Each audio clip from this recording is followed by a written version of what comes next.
Also pay our tribute and our condolences to the family of Frankie Paul. We listen to the different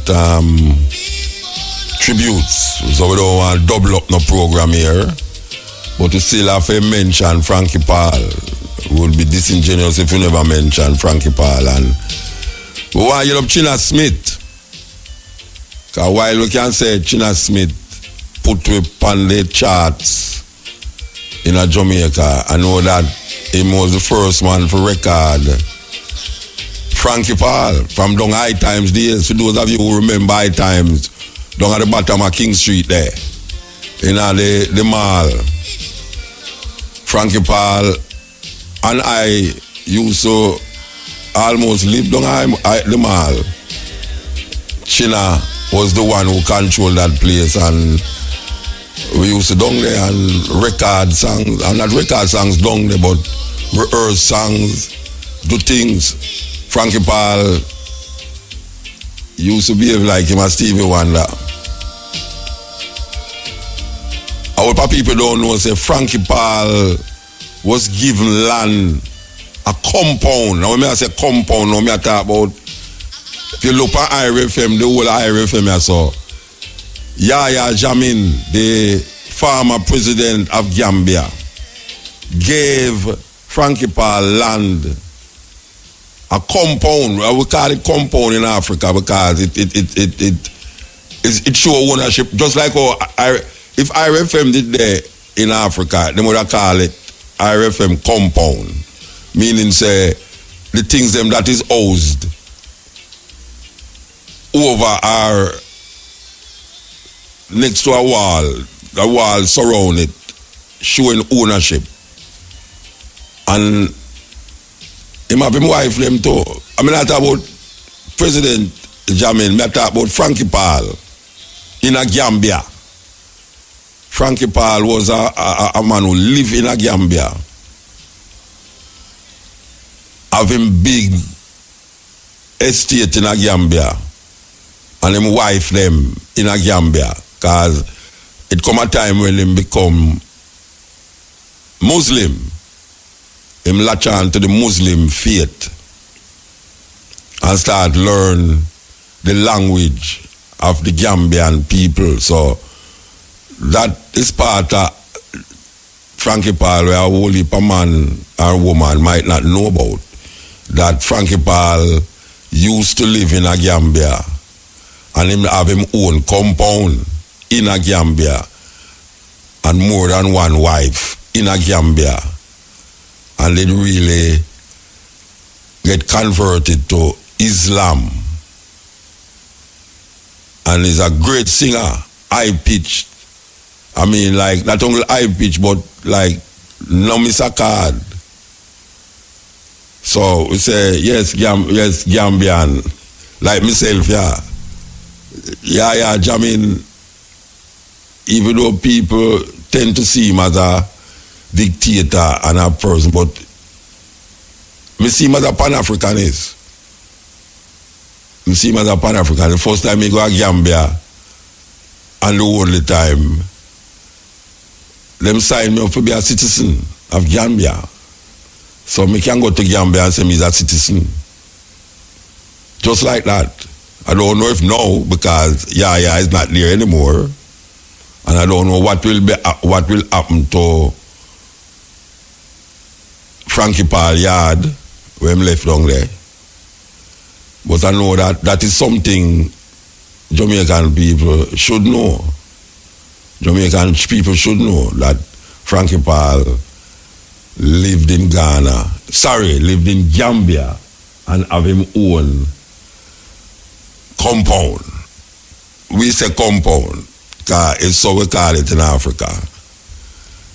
You know, it's just that. And me and Sizzla go down there, and it was unbelievable. I mean, you hear the reports where we did report forward to Jamaica when we did down there. The thousands of people in the stadium. I mean, them did have side runners, side bike police on the side. When we are going at the stadium, you have soldier upon the right and soldier upon the left, and them just leave a walkway for we walk through. Because the people them was like, wow, you know them way there. We couldn't come out of the hotel just like that. And then we have come out of the hotel, we have to tell them, so we have come out of the hotel that them can have soldier and police outside. I wait. And anywhere we drive, I talk about me and Sizzler. But the reality of it is that Frankie Paul did make a print in the landscape of reggae music. He did make a print. And even though in the late part, he never have no big hit in Jamaica, but in the 80s, the late 80s and 90s, he did have some hit where make a print out there. And in England. So, enough respect to Frankie Paul. But when I play a tune where hardly anybody know or hardly anybody play by Frankie Paul. And it's one of my songs that I love. And my greatest version of this song, even though it's not an original song by him, is David Ruffin. For those of you who know the music, you know that David Ruffin was the lead singer for the Temptations. And David Ruffin, as a great artist, was found dead in a crack house. David Ruffin, one of my favorite singers of all time, David Ruffin from the Temptation. Well, him did cover a tune named Statue of a Fool. And many people cover it, but we want to play Frankie Paul version of Statue of a Fool. This is the cutting edge on RFM. You don't want to miss this program tonight, you know. You know, say, we have a tape I go play. Yeah, we are going to the archives. HENRIK Clarke. Couple months ago we played HENRIK Clarke. We play HENRIK Clarke again. Different subject, different topic. But we see we are going, you know, the bombing in England there. It's like, well, I don't know what's wrong with them, man, the Rasta. Believe you me, I mean, what is it that them see that we not see? What is it in a for them idea, for them religion, that them see what we not see? For you train a youth to the level where he go tire and a bump on himself and go blow up some other youth. It's really something that, you know, may I tell you, man, it's really something that, because him is a youth, you know, them say him about 20 years old. If your youth get trained to the point where him tire and a bump on himself and go in a place full of mostly children and blow up himself in there with the pity them, everybody. It's a serious thing, man. I can't, I still don't have a better figure it out. I still don't have a better figure it out. And I say, I can't, I try to figure out all the irrational thinking where I come up with and claim say it's rational, and I can't come to grips with that a man or a group of people have an organization where just haphazardly blow up people and blow up the person who blow up the people. Or take a bus or a car and just drive in a crowd and kill dozens of people. I don't know. I know the weirdest thing. Them say them is Muslim and it's mostly Muslim them kill. It's mostly Muslim get dead from that group. Check the amount of people who are dead. It's not Americans who them hate. It's Muslims who don't see eye to eye with them in the interpretation of Islam. But we have to live with it, you know, in the world, yeah. We have to live with it. But it not going to stop me personally from move. Because one of them want you to turn a house rat and get the color of your wall. But there's so much things in the world to see. There are places to go and people to see. That I not gonna make that stop me. No way, Jose. My experience extend beyond fear of those things. You know, there was a man say him no want to get himself in a trouble. So he must stay in his house. Him not go nowhere. Turn off phone, turn off everything and say, boy, he must stay in his house, him not go nowhere, and him chop a coconut, a jelly, and throw the jelly where him done through him window, and it kill a little old woman. Him gone to prison. So sometimes you run from trouble, and trouble run you down and catch you. No guy not gonna make me just stop me. Must stay in my house through me want to stay in my house.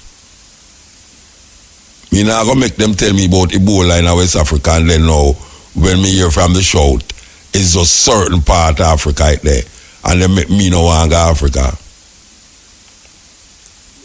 Or when we hear say a place get blow up, our plane get blow up, we not go fly in a plane again.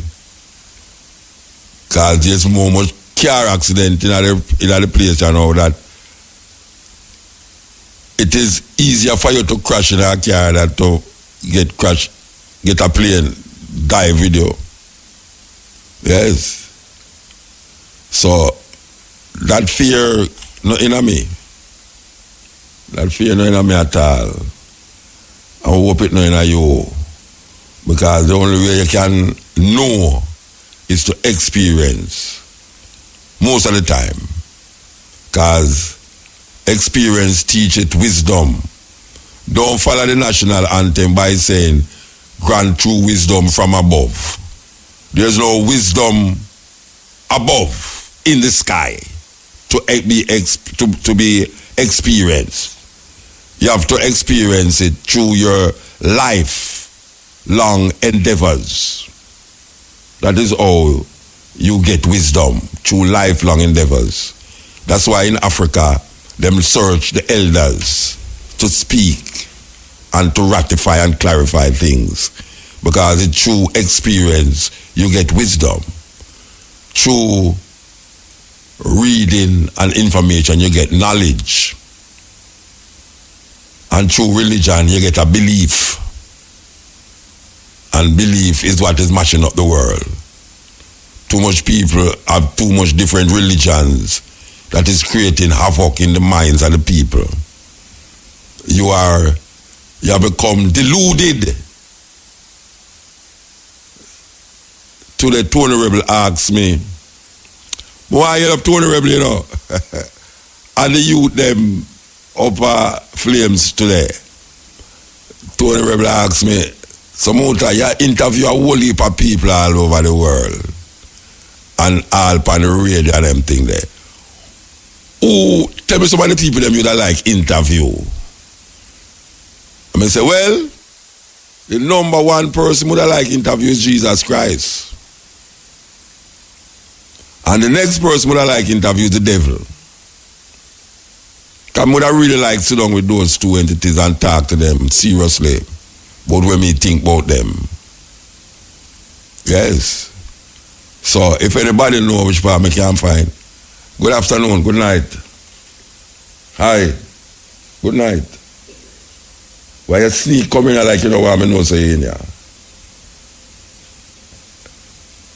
I tell you, say, I know, where you tell me what chief for? Where you tell me what chief for? You sneak coming here like you know what I know is in here. Good afternoon, good night, and goodbye. This is the cutting edge.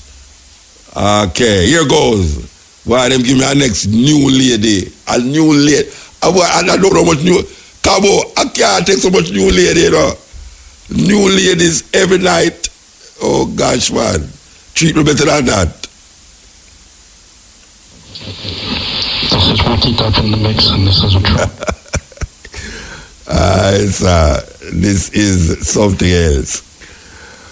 We have a nice lady in here, I don't remember her name now. What embarrassing.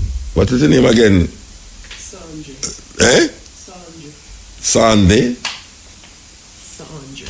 Sandra? Spell it. Saundrie. Okay, so like candy. Eh? It's so like candy. Or son. Okay, Sandy. Sandy. No, tell me exactly. Sandri. What unusual name, Sandri? What kind of language that? I know English that though. No. And not French neither. Most of we have French name or English name, you know. You must ask your mother why she give you that name Sandri to come twist up me. Cause right now me get twist up just to say Sandri. I mean so Sandri, Sandru, Sandri. Okay, this is the cutting edge on RFM. We have Sandri in the house today. Keeping me company, that's all she can do now. Cause there's nothing else to do. Keep me company and look on her cell phone the whole night. Okay. Listen to Carlton and his shoes, one of the most unusual names for a group I ever hear from in them days. Carlton and his shoes. Carlton and the shoes. How the shoes them there nowadays? Look at them wear out. Carlton still them out though, believe you me. I think we spend some time with the Abyssinians. They are not Abyssinians, but the lead singer. This is the cutting edge on RFM. As we say, Africa de our mind. Africa de our mind. All the while, we don't wait for Black History Month to talk about Black history. And we continue the journey right through the year. We give thanks that we have the opportunity to do that on the radio, where thousands of people listen to it. We give thanks to all the people who stay with you over the years and listen. And all the youth them who used to defy them parents and listen to Cutting Edge and find out now say it was beneficial for them to be listening. That all them mother now start to listen. We're sorry for the man them who on Wednesday night them can't get nothing because them woman have to listen to Cutting Edge. And by the time them woman don't listen to Cutting Edge, them fall asleep. So you know say I'm Cutting Edge time on Wednesday. So nobody have figure out nothing. Understand? Nobody have figure out nothing. Just know say that this time is reserved for the Cutting Edge from 10 to 2. Hey, you know say when I brethren this man they can sing that tune here. And my generation them did that talk about. What is going to happen to the young generation? What is going to happen to the youth of today? In the youth of today, that's what I talk about, you know. The youth of today in a film time, in the 60s. So tell me now, how is it that a man talk about them things there in the 60s? And still now, man have to sing about the same song them in a 2017. That means it come like not change. It come like not change because I don't understand why a man would have to want to sing a song like that today. But him have to sing it because really and truly the society still reflect the same thing. What is going, the more him eat good food is the more him rude. So we want to play this song here for the reactionary state of our system that cause a song like this to sound like it just make. And it wasn't talking to the youth them today. It was talking to like people in my age group when we were the young generations of the day. Yes, Desmond Dekker singing a tune we make from before most of you who was listen to this program had it born. And it sound, the lyrics, the lyrical content of the song sound like him a talk about your generation. And it's not your generation him a talk about what is going to happen to the youth of today, meaning 50 years ago. Like this tune, you know. Listen to this tune, you know. Oh, that song they make before most of you are listening to the program, you're born. It sounds like a song where could have slam bam with a different rhythm, maybe a dancehall rhythm. He could have used the same lyrics, put to a dancehall rhythm, and it wouldn't sound like it's a long time song. Every day you read the Gleaner of the Star, man shot dead and somebody that why the gun fever.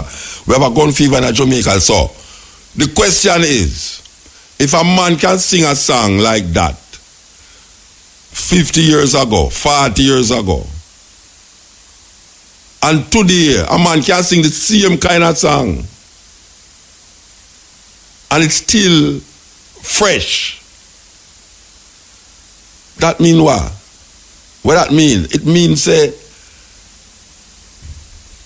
somebody do something the same way and expect to get a different result by doing it the same way all the while. Because we're not supposed to sing them song there. Them song they make from in the 60s, early 70s, 60s. Rock steady tune. Them song they should not sing now.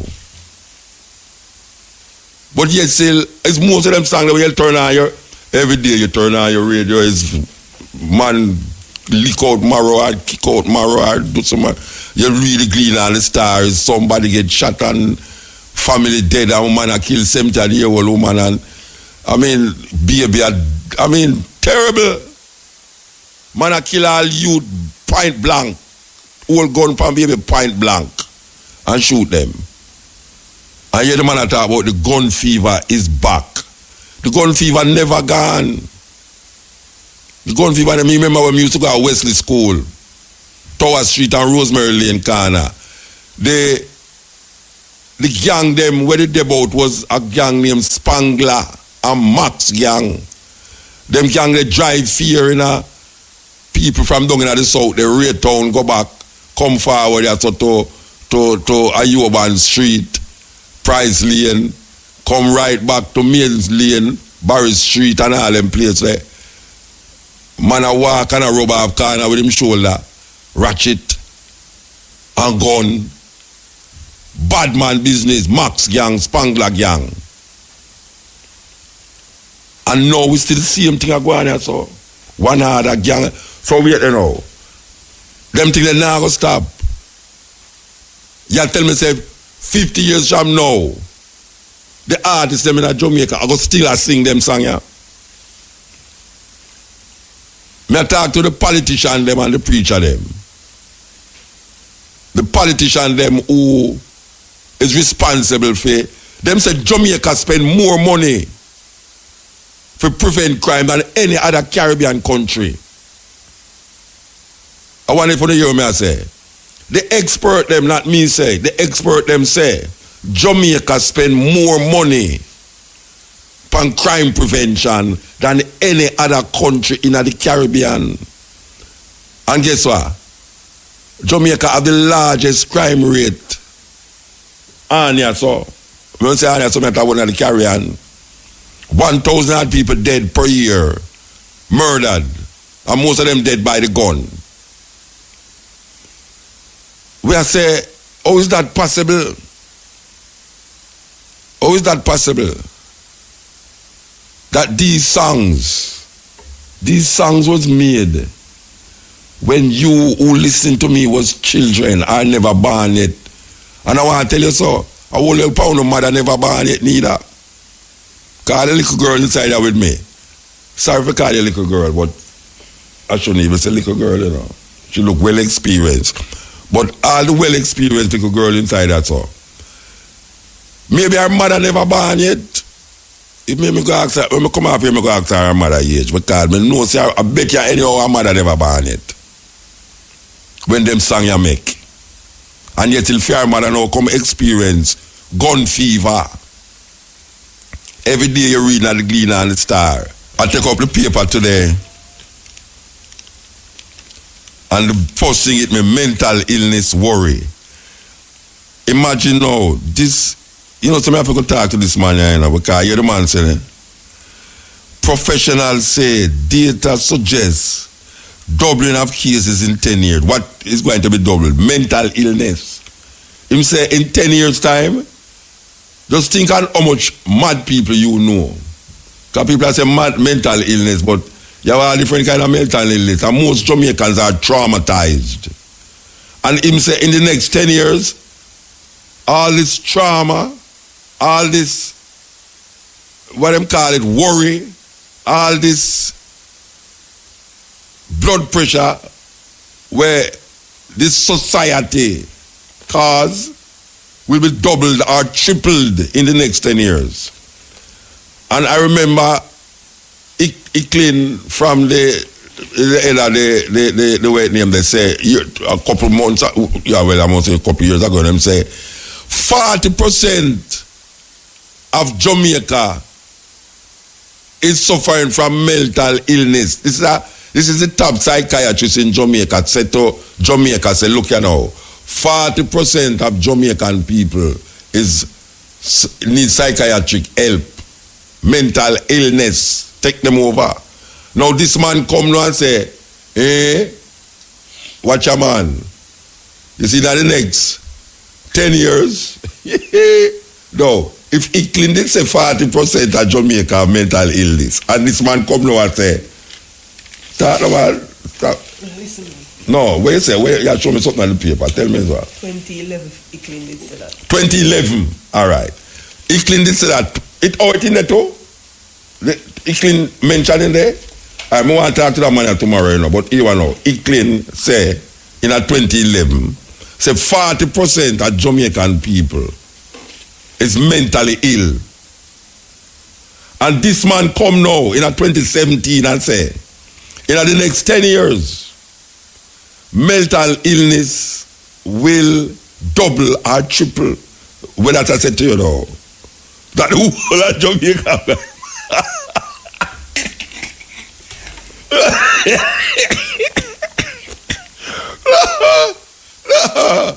No, this is amazing. No. Well, wait. We can do some maths, sir. We can do some maths, sir. In 2011, the head of mental illness doctor, the head doctor, when it comes on to psychiatric help for people, say 40% of Jamaica is mentally ill. And next doctor come now and him say, in the next 10 years, that going double or triple. Now, me could look on it say double. You talk about 80% of Jamaica going to suffer from mental illness. So who is the 20% where escape? I want to know. You are one of the 20%. I want to know if 20% of Jamaican people. All right, me could take to the highest level of what him say now. Him say between double or triple. So if England is a 40%, you talk about 120%. So who is the 20% out of the 100%? Oh gosh, man. We live in a serious society. And you know what? Jamaica, the statistics show that Jamaica spend more money on crime prevention than any other country in the Caribbean. How is that possible? So where is the money going to solve crime in Jamaica? That them can come up now and tell you, say, Jamaican government spend more money on solving crime. That's where the money I go. Because I not see no crime I solve. The murder rate is spiraling out of control. Domestic abuse, children are being molested more now than ever before. Bodies are being found all over the place. And those bodies, some bodies are not found. A lot of killings is not reported because them can't confirm that a missing person was murdered or if that person is dead. So I don't know, Jamaican people, it's not me saying these things, you know, I'm not painting no doom and gloom. I just say, this is what the experts is saying. So I don't know if the man was saying it, I go either the percentage or I go mad too, because he was say it go triple, you know. That means say maybe I'll go get mad too. The head of the maybe a psychiatrist have to go start to examine psychiatrists in Jamaica. But we need to examine the people that sit down in a parliament. Them is the first people should have got to Icklin, you know. And this man, you know. We need to talk to him tomorrow, you know. Tell Shamara to what talk to him. But the idea of mental illness doubling in Jamaica, it's like you're on the Titanic, man. It's like you're on the Titanic and you say it can't sink. Because it's a good, sturdy ship. And it sink. Lick up on an iceberg and it sink. So we need for the doctors. I think that every politician, when him join politics, him should get an examination, psychiatric examination. And when him run for parliament, him should get a psychiatric evaluation, and if him win, him should get another psychiatric evaluation, because really and truly, power corrupt, and absolute power corrupt absolutely. A man named Lord Acton in England said that, and I firmly accept that. Power corrupt, absolute power corrupt absolutely. And I think that most politicians is corrupted. I am not one of them. I said some.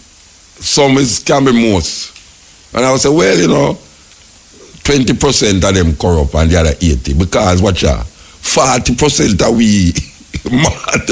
I would never know it. Because the psychiatrist will tell you, watch out, a whole heap of way I walk around the place, I go like we really see it, and we don't really see it, you know. Believe you me. A whole heap of way. I walk around the place and think I will see it. Because you know what is insanity? Insanity. This is serious thing, you know. Insanity is getting up every morning before sunrise and go to a place and sit down in another place there till 5 o'clock and go home and go sleep and get up and start over the same thing over and over. That is insanity. Because the place where you go to, I know you own it. I know you own it at all. And the money where you get, you're not even like the money where you get. Because it can't do everything where you want it to do. That is insanity. People must do what they love. They must do it as a hobby. You must work within the confines of your hobby.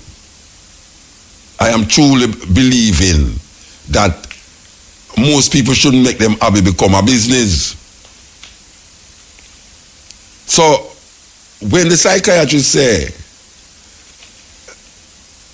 it will double, me I say, then who you going to turn to?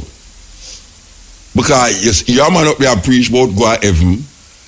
Him need psychiatry because he never go to heaven yet to tell you, or him know where go to heaven. Somebody will tell you about when you die, this and what. That is the biggest, that man that needs psychiatrist, you know. A man who sit down in that church every Sunday and tell you, say, when you die, this and this and this. Him don't know nobody who ever dead. If you come back, come tell him nothing. But him have it set out, pat.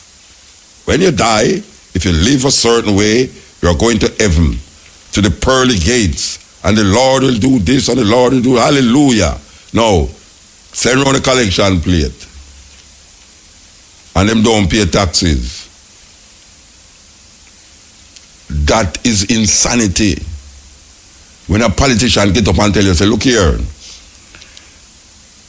You see, if I was in power, you can leave your door open. When the politician go in a supermarket and take up a basket and say, look on this bread, how much for it? This, that. Look on this tin of bully beef, how much for it, this and that and that. And know him in a power, the bully beef and the bread double. And I don't see him go back to the supermarket with the basket. He might prison the supermarket locked down. when a politician come and tell you, say, look here, I don't listen to the news. I don't listen to the news, you know. And it's them that create the news. And them make the news happen, you know. And them make the news happen. The killing where you hear are going all over the place. Who's originally create the environment to perpetuate those things? Not them same one politician. Undoubtedly, the whole of Jamaica know that. The whole of Jamaica know that. Say, it's power that corrupt them. And absolute power corrupt them absolutely. That cause gun to start coming at the island to the point now where them no have no control over it because the youth them now can get them own a gun by doing certain things to get the gun. Because money buy anything. And money buy life too. And money create death too. So the whole of it traumatized, all the gunman traumatized because the gunman feels away from a gun him powerful. And him feel power. Him feel say boy him indispensable. Him feel like nothing can happen to him because him have a gun in him hand. Him treat him gun like him penis. But guess what? Him is traumatized. Him is traumatized. Very traumatized. Most DJ me find them traumatized too. Them need help. Psychiatric help. Most DJ when me find, when me I listen to, them need help. Some serious help. Me need help. Me need some help. So maybe me in the 10%, not even 40%, maybe when it was 10%, maybe it in there from them time there. Maybe all the program manager for this place I need some psychiatric treatment. For have me on the radio attack when me attack, as I know, by saying that the program manager need treatment. It's on like psychiatric help, need help. Would I said something about a program manager? So you know say me need help. Cabo don't need to have a clinic over the great house that's all for people like me.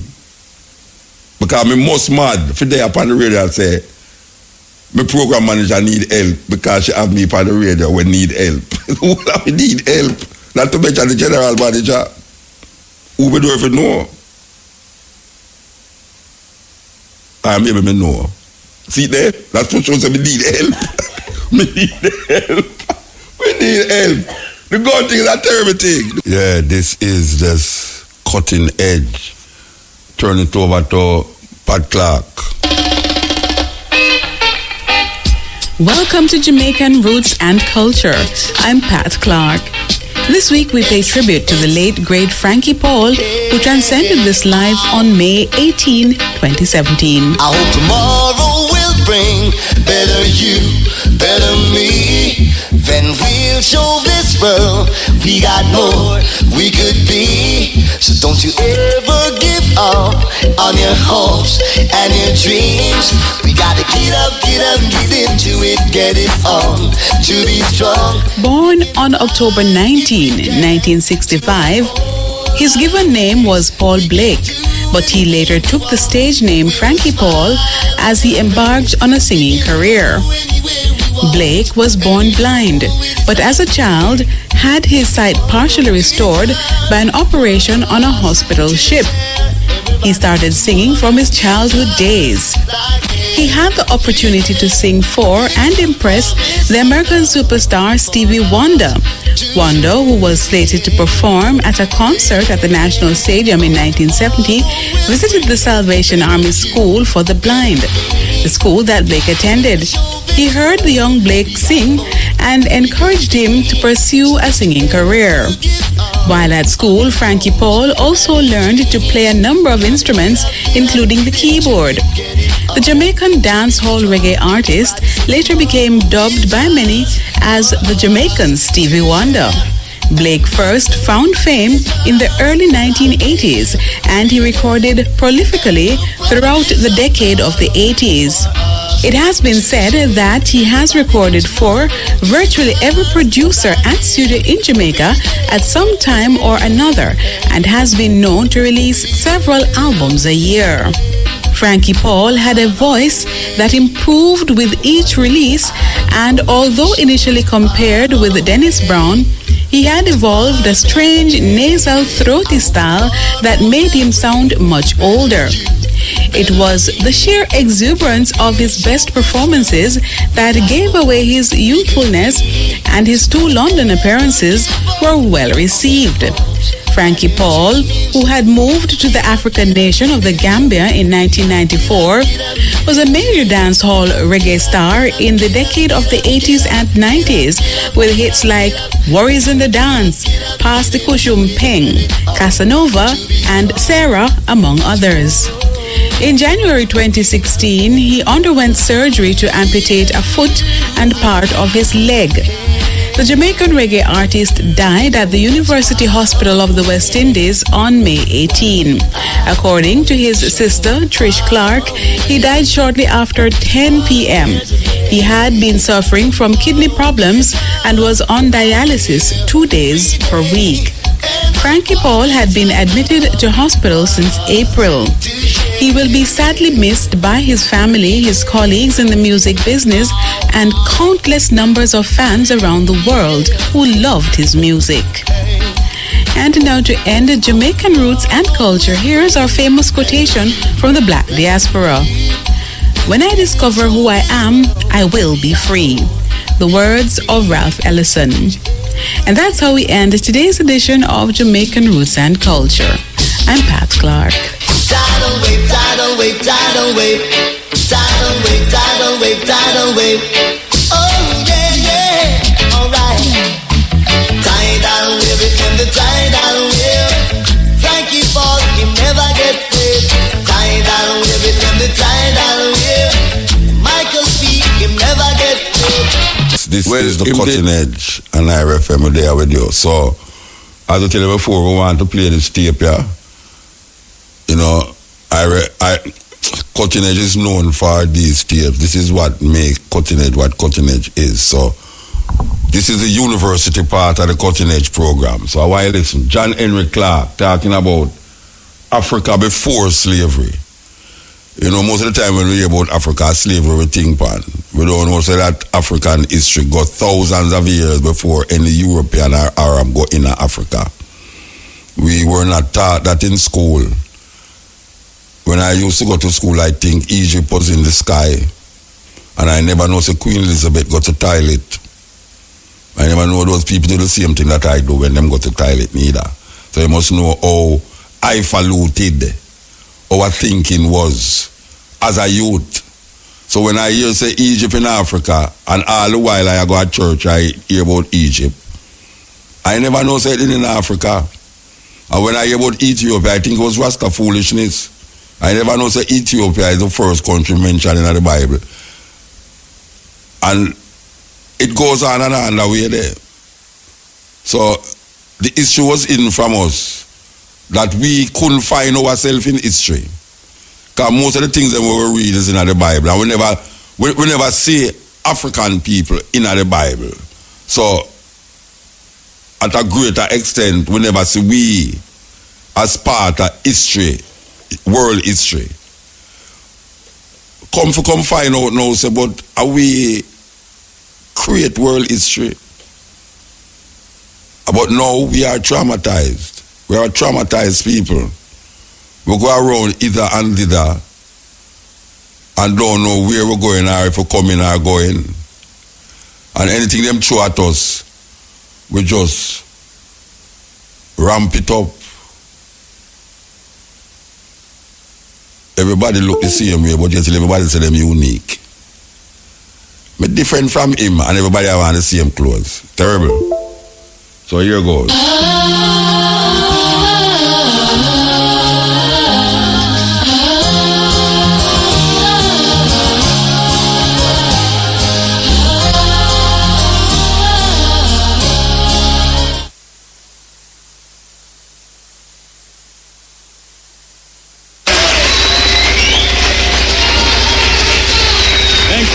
very much.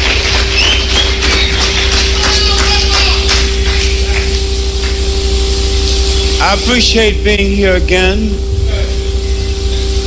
I wish I had a more cheerful subject.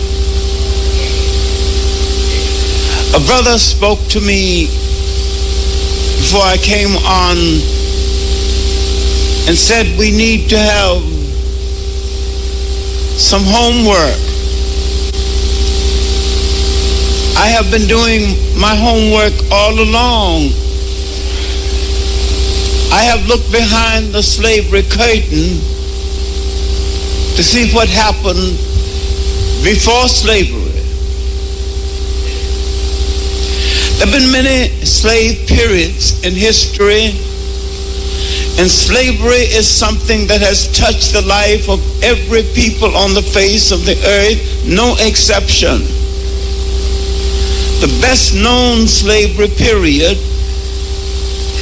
is that period that touched our life. The best documented slavery period is that period that touched our life. And yet that was not the longest period. Europeans enslaved Europeans for a much longer period under a system called feudalism that was just as brutal. There were biblical slavery. So slavery in itself was not new in the world as a weakness and a cruelness in man.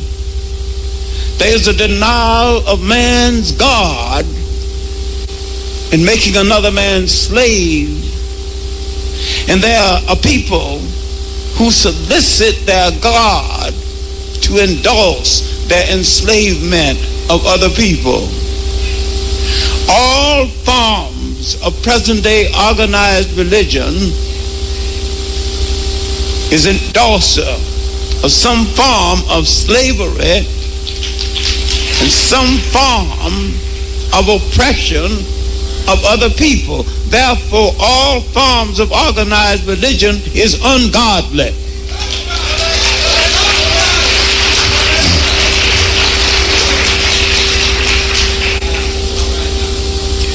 I'm not talking about spirituality that has been with us all along and must stay with us even when shams go away. It is organized spirituality that lifts man higher than the dog.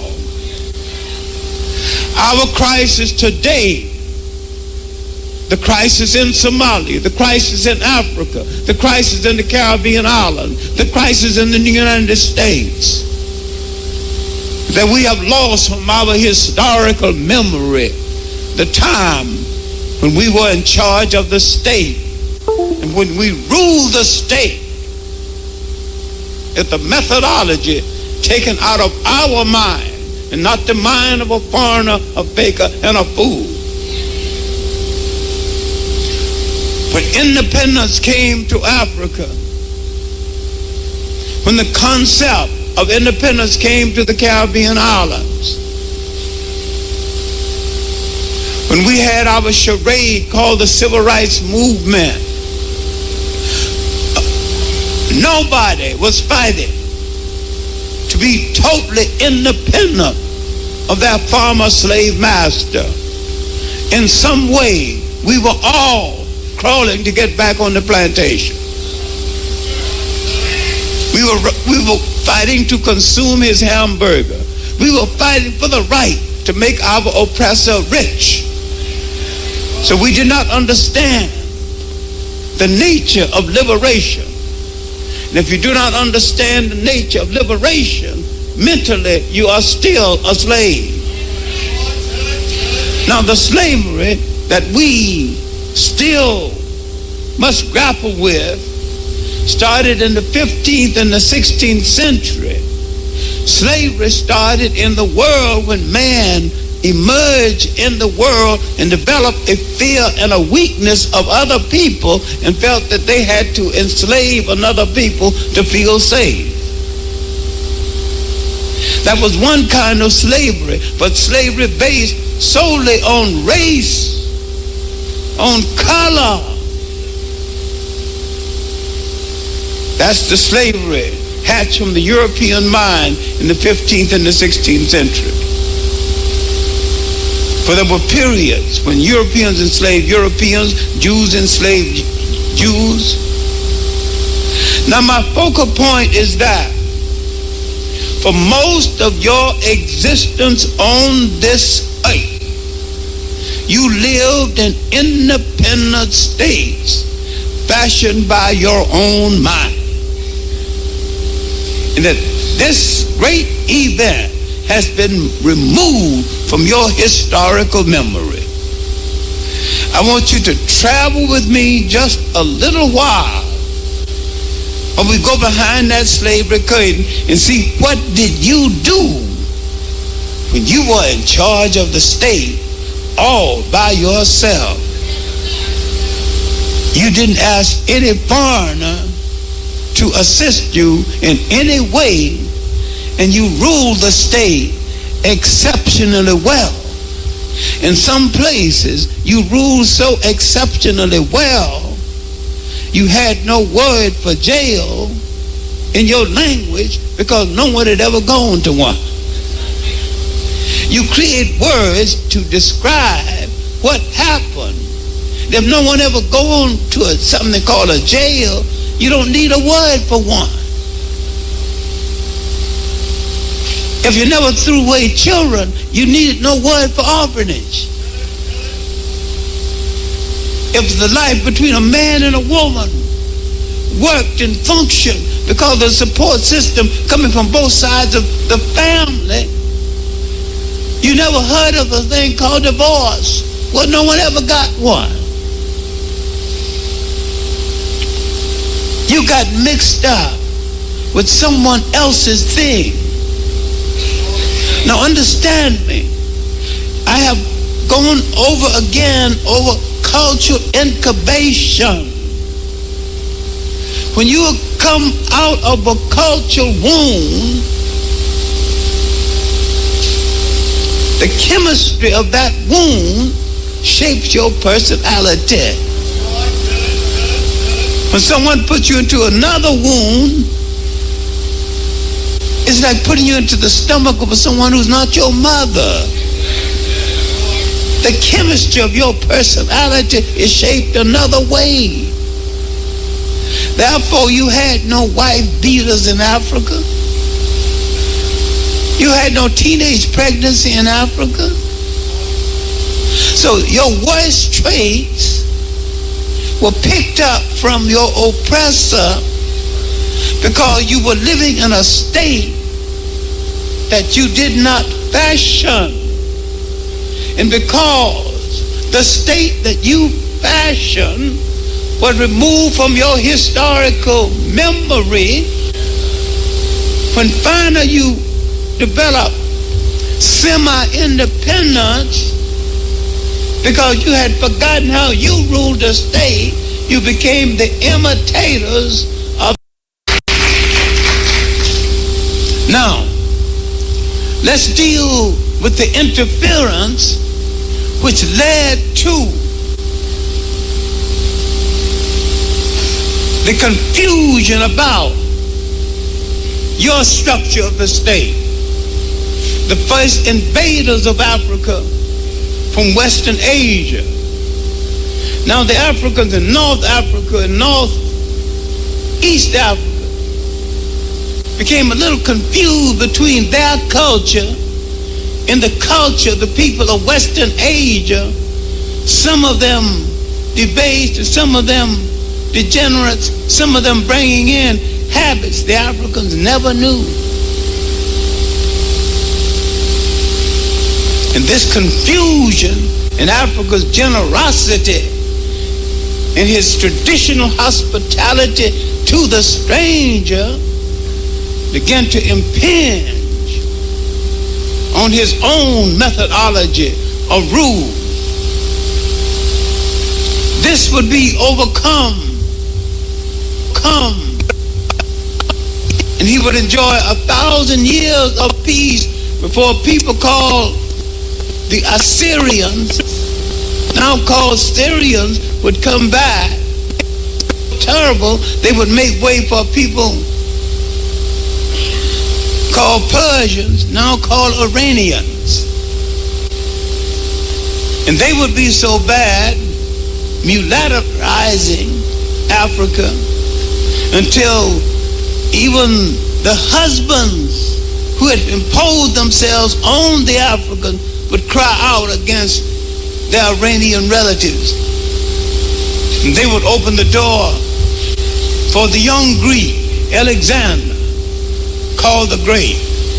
It's the first European imposition. Now, Alexander's brief period influenced the monarchy, but did not influence the lower class of people. But he would open the door for a bunch of greedy Italian gangsters. They wasn't really Italians at that time in history. They were a mixture. But we can't get into the Mediterranean mulattoes who passed for white, or the Hispanic. I don't know what a Hispanic is. But all of these are white wannabes.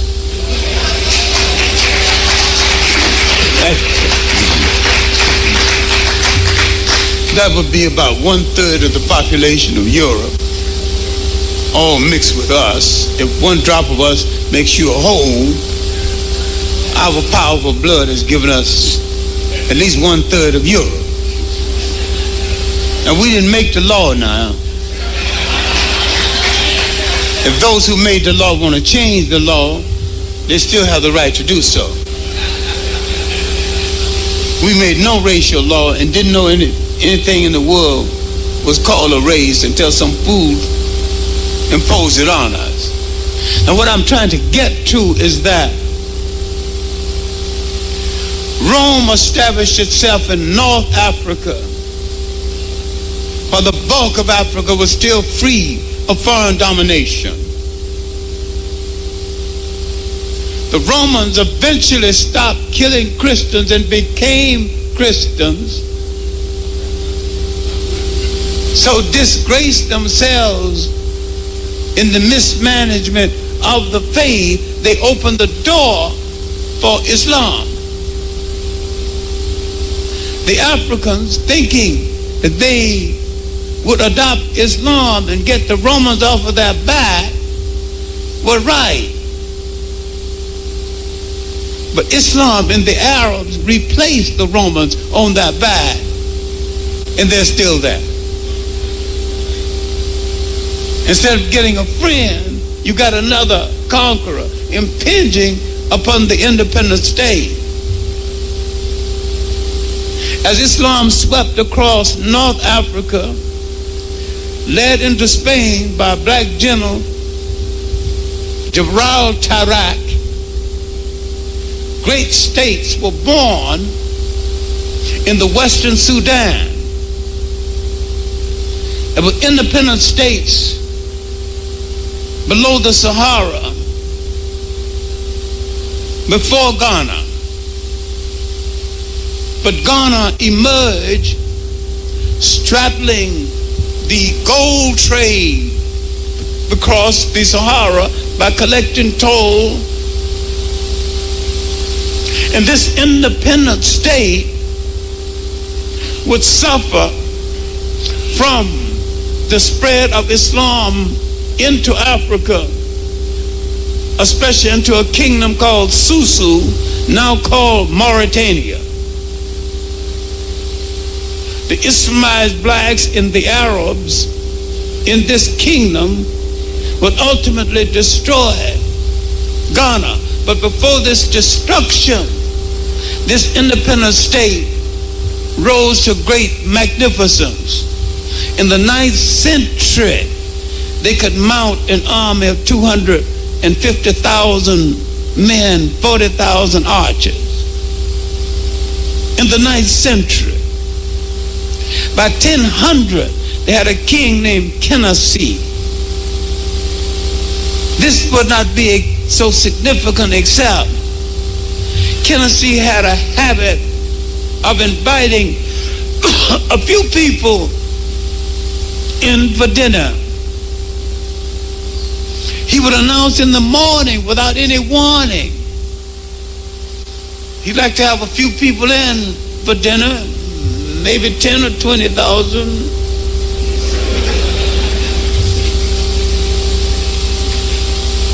And by the time they got there, the food was ready. The cows were killed. They put on the spigot, and the whole thing was turned over, so everything is done, sliced and put on plates. The significant thing is that the kitchen was as organized as the army. This opened the door for one of the most magnificent of their kings and the last of them before. The Islamic destruction of the country in 1076. After the reign of Ten Khamenei, known as the king who rode out twice a day, every day. He would ride out once a day and hold court among his people, and no one had to move from his presence until they were satisfied that justice had been done in his case, his or her case. A democratic monarchy, and all people had access to the king.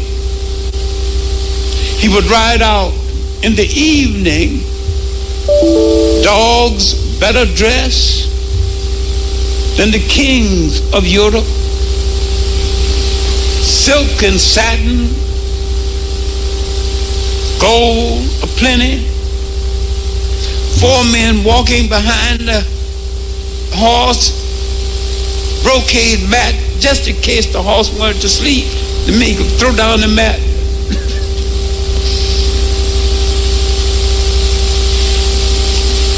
Several men carried a big clump of gold. If you want to stabilize the horse, put down the gold. Nobody's going to steal it. There's plenty of gold. When we had it, we showed it. And when we had it, we used it. No poverty. And this is one of the great countries below the Sahara that developed.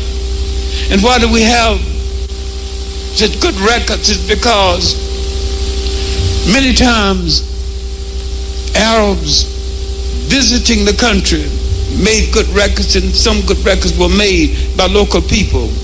One of the best men is Al-Amari and others. There's many good histories of this great independent African country. The best simplified work is Adu Boyan's Topics in West African History.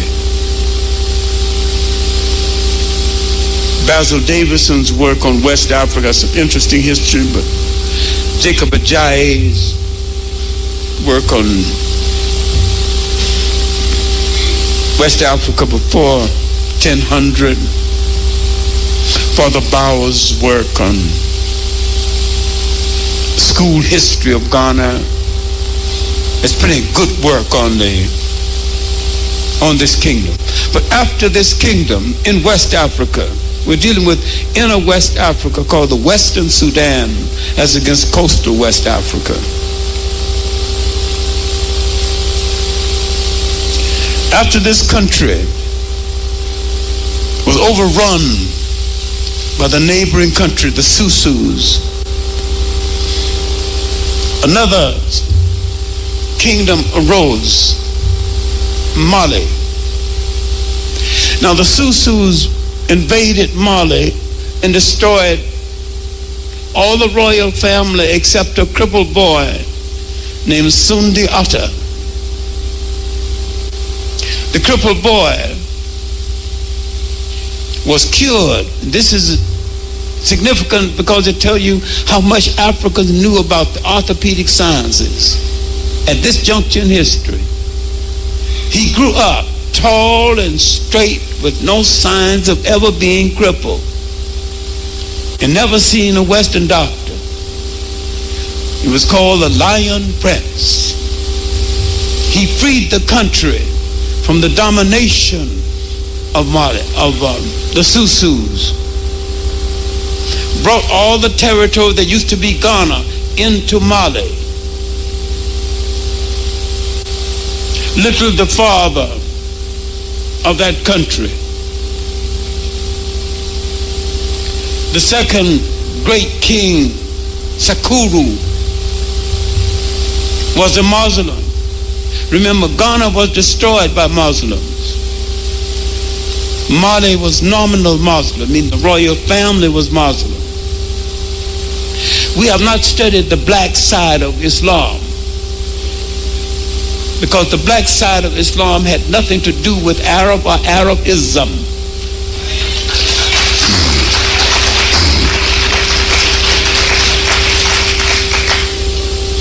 Now, this kingdom, Sakuru, decided he'd go to Mecca, and he decided he would come back. Now, I'm dealing, the period that I'm dealing with now is about 1215 AD. He would come back to southern route, and he came back through an area that used to be called French Somaliland. He encountered a people called the Danak Hills. Some of the meanest people in all Africa. They ain't got no friends, they want no friends. Don't want no visitors. Don't come looking at me, because I don't want to look at you.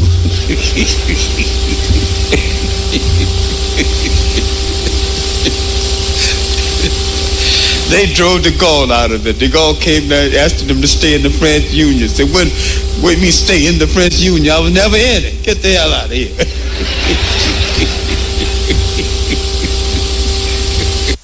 Yeah, this is the culture. You're listening to John HENRIK CLARKE talking about Africa before slavery. Some very interesting history going on. So, anyway, it's midnight in Jamaica. He takes me to the edge. The cutting edge. It's MUTABARUKA on Irie FM. They're part Ethiopians, part Somalians. They're part Ethiopians, part Somalians. Whole lot of good-looking women. You better not look at one. Unless you want to run up. Go to a funeral. This should be talked about when we do cultural history of Africa. We haven't done enough on the cultural history of Africa. There's some Africans very clannish about their women, even among other Africans. Not only outside of it not touching, other Africans better not touch. The Danak Hills are one of them. Don't worry, the Americans not going to go over there. They know where to go. They ain't crazy. But the point here is that Sakuru went into their country without their permission. Thought he would just venture down there, and he was killed. And they sent him home. Peculiar thing, which I cannot explain, they embalmed him in honey. And he was still lifelike when he got home. And all that African heat. Now, chemically, I cannot explain how sugar can preserve anybody in the heat. But this, all historical records give me this information. Now, the next king of the country is the best known of all of the African kings of that period. He came to power in 1306. He was kind of the showboy of ancient, of medieval Africa, called Mansa Musa, a devout Muslim. He went on the trip to Mecca and Medina 1324, that years preparing for it.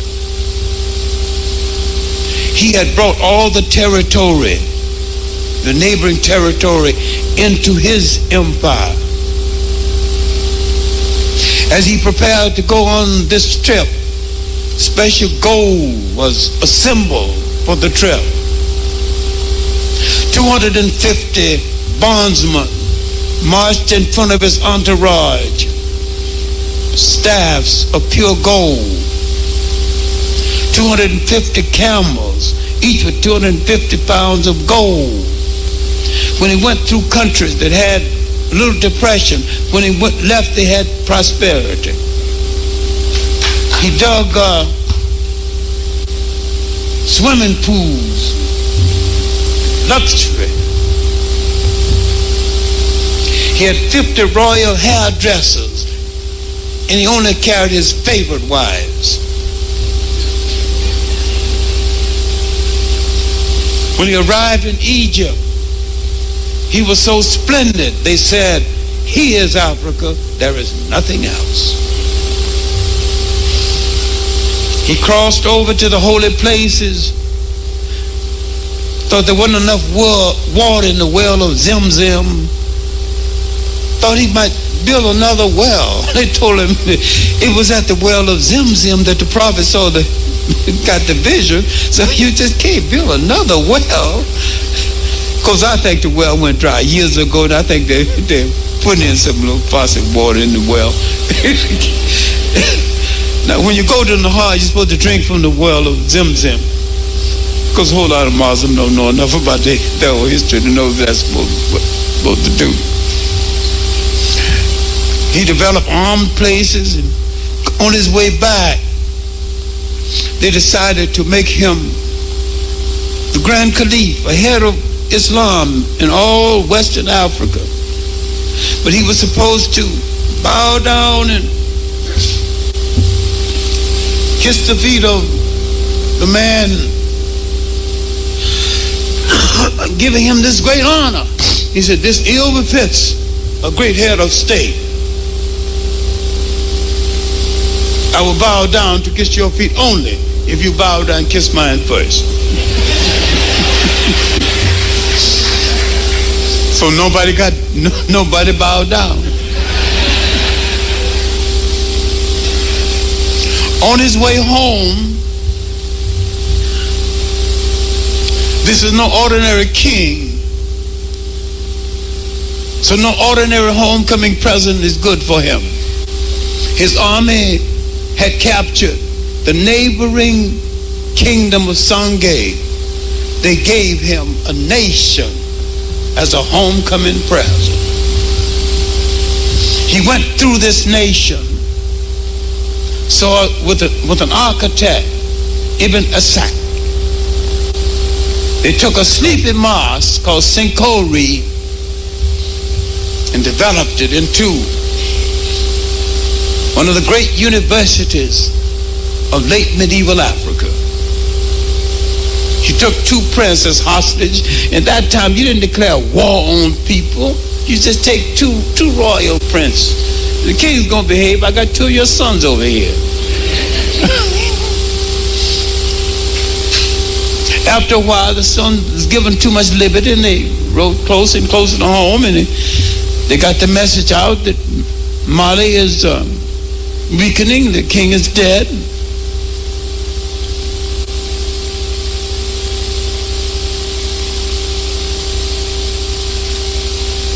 Doing this after the death of Mansa Musa, man came to power named Mansa Morgan. This would not be significant except that Ibn Battuta, a great Arab traveler, came to the land during that period. Didn't want to go into the black land. He'd been in China and every place. Yet he was still right that no place had he traveled, he was safer than down in the land of the blacks. He was a devout Muslim and a male chauvinist, an Arab male chauvinist. So he resented the fact that this Muslim country the female had freedom. One of the main reasons why the female had freedom in the marketplace is that inner West Africa was Islamized by Islamized blacks who knew what custom to leave alone. East Africa was Islamized by Arabs who destroyed the matrilineal and installed the patrilineal, line by the male descent. Go to Senegal right now. The women are still masters of the marketplace. You see them walking around, you see men with that little machine making suits. But at the end of the day, you want to know who's the boss. See that lady with that big skirts on, tied around her waist, enough money to blow the bank. She's paying off her help. She ain't got no bodyguard, ain't nobody gonna bother her. She's the boss in the Muslim country. Because the matrilineal still prevails. Lineage through the female side. Lineage did not mean dominance. Because the American man, the European man is so afraid of women, he's always safeguarding himself against her. And we imitate him sometimes because we live among him. But we were very comfortable making several female gods. He was very uncomfortable. Now, the structure thing about this second great independent state in West Africa is that those two princes got home and spread the news of Mali's weakness after the death of Mansa Musa. After the death of Mansa Musa. And though they were twins, when Ali Colon was proclaimed Songhai Ali, liberator, he would set in motion this largest and the last of the great independent states in West Africa. Because this state would be a consolidation of Ghana and Mali, all consolidated in one state and still controlling the gold trade across the universe, across the Sahara. Now with a great university of St. Corey and a university city, Dijon or Genie, with its great universities, not one university, but a city devoted almost solely to education. Arabs coming down into the Western Sudan could not get a job at St. Corey because the great master scholars taught 10 subjects and had to teach them well. Now, Songhai Ali the second, 1464, 1492. The slave trade had already started along the coast. These independent states in inner West Africa went on to their golden age in spite of it and in the midst of it. But the slave trade had not destroyed all the coastal states in West Africa, but some were disrupted by the slave trade. In East Africa, some of the great trading states remained, but the Arab slave trade had started 1,000 years before the European slave trade. What the brothers who favor Islam fail to understand is that the Arab was a traditional slave trader before Islam. The slave trading is a part of his custom, part of his way of life. And some custom he imposes on you as Islamic custom has nothing to do with Islam, has something to do with the Arab custom. Just like the European imposed certain customs on Christianity that had nothing to do with Christianity, but had something to do with the European desire to control and to conquer. You have to make a separation between what people impose on a religion and what the religion had as its original intent. Now this great state would reach Songhai, and the significance of Songhai is that it was larger than the territory of the United States, that it controlled the gold trade, the leather trade, it had a great university, and that the Emperor Songhai II lost his life coming home from a minor war, and this brought into being the second man of iron to control that country. Between Songhai and Ashley the Great, we had the two greatest African heads of state in the last 2,000 years. Muhammad Abubakar Ituri, Prime Minister to Songhai, had been able to calm down the emperor, who was not Muslim. The Muslim imams and preachers kept telling him, pay more attention to the religion. And he would, instead of saying the 5 prayers a day, he would announce the 5 prayers, and as though he was talking to them, and said, I'm busy today, no more praying, bye-bye.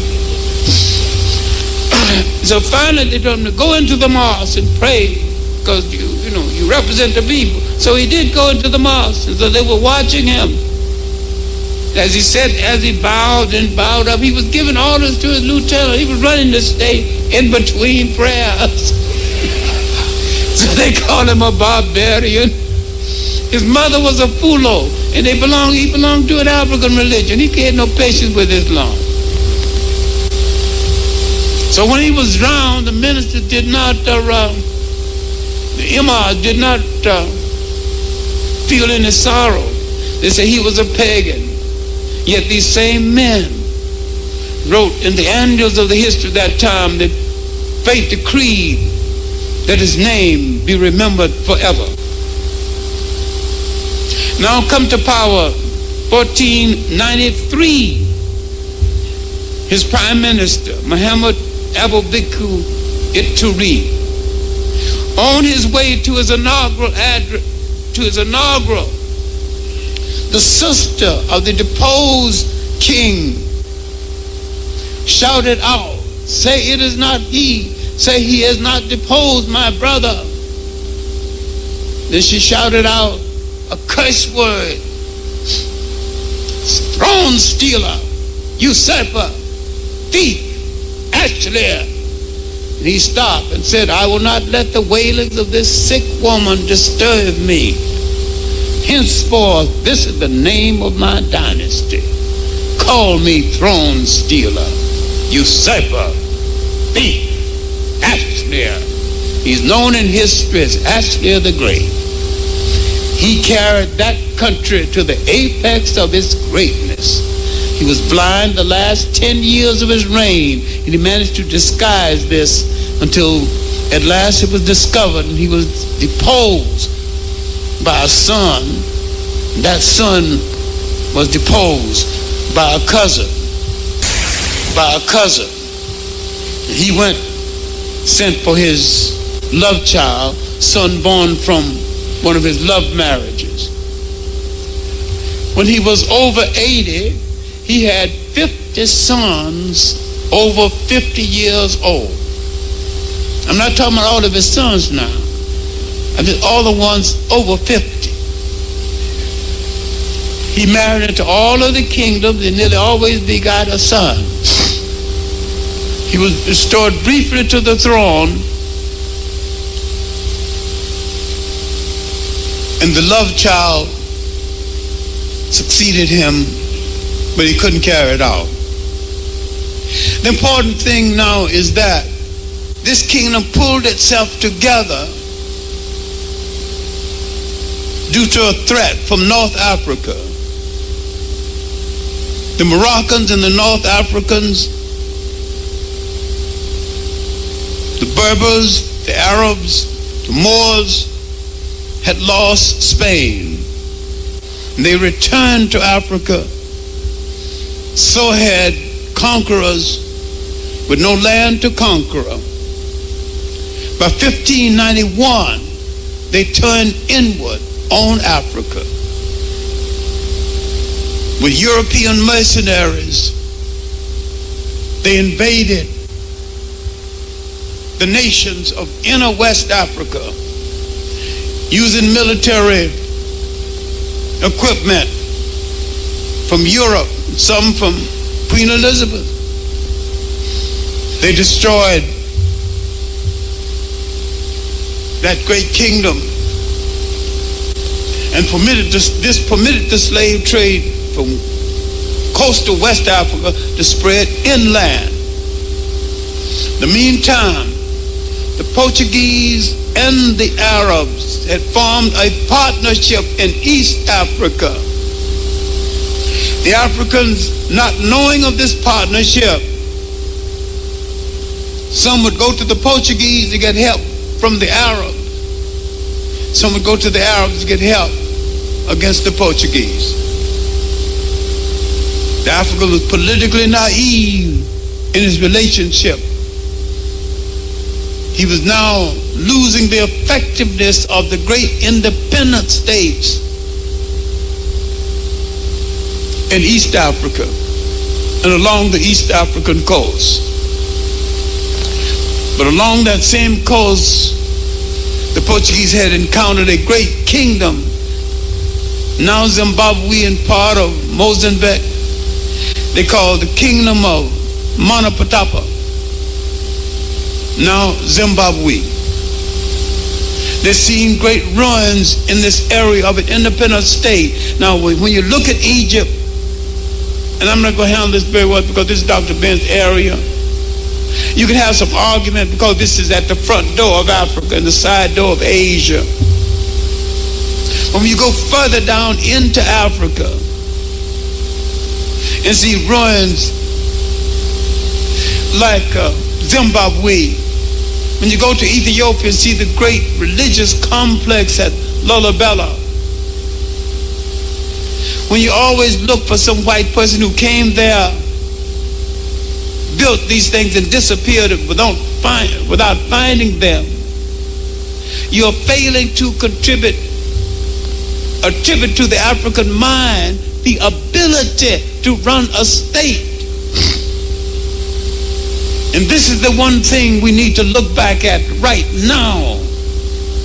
How did we run states before the European? We wasn't starving before the Europeans.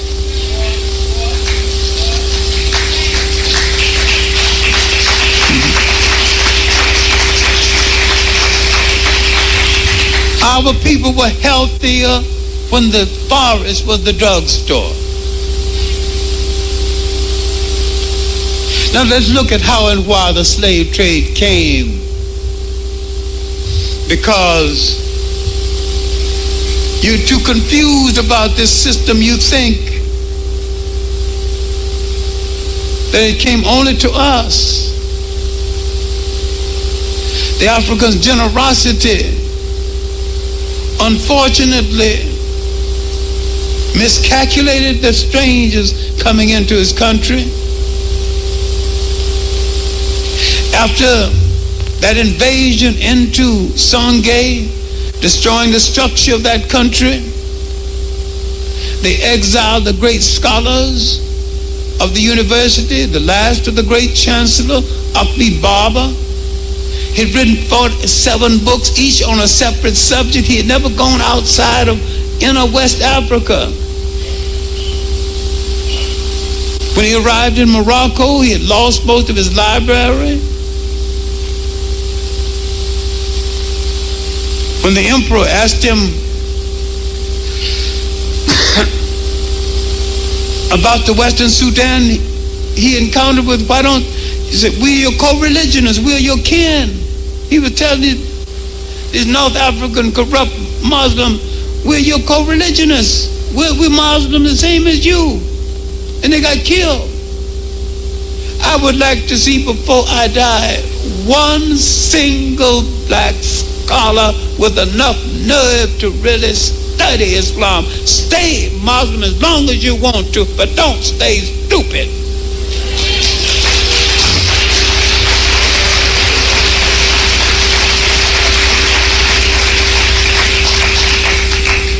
Read the invasion, this Islamic invasion of inner West Africa that destroyed these independent states and permitted the slave trade to spread inland. Read Felix Du Bois' Timbuktu the Mysterious. Read Eleanor Hoffman's work, Land of the Evening Star, Morocco and the Land of the Moors. Read The Horizon History of Africa. Read Adouboan's essay, The Coming of the Europeans. Then if you forgive the modesty, read the essay that follows his essay called Africa, Time of Trouble, dealing with the impact of the coming of the Europeans. Unfortunately, I wrote that one.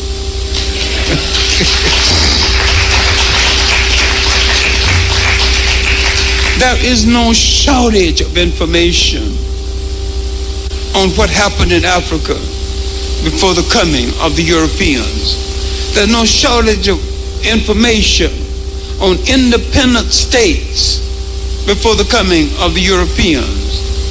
Before the Berlin Conference, 1884, 1885, at the Berlin Conference, the Europeans had not penetrated all of inner Africa.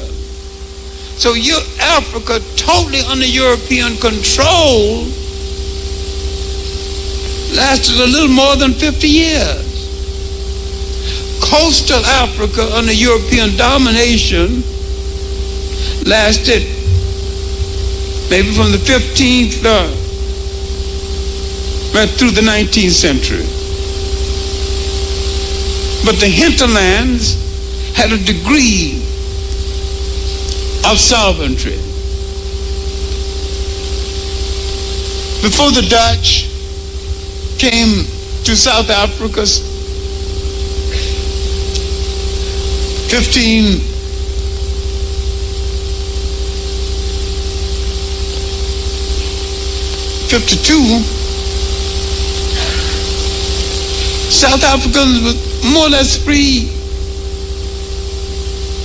but the Zulus and others had launched wars that lasted nearly 200 years to preserve their independence and to free themselves from that domination.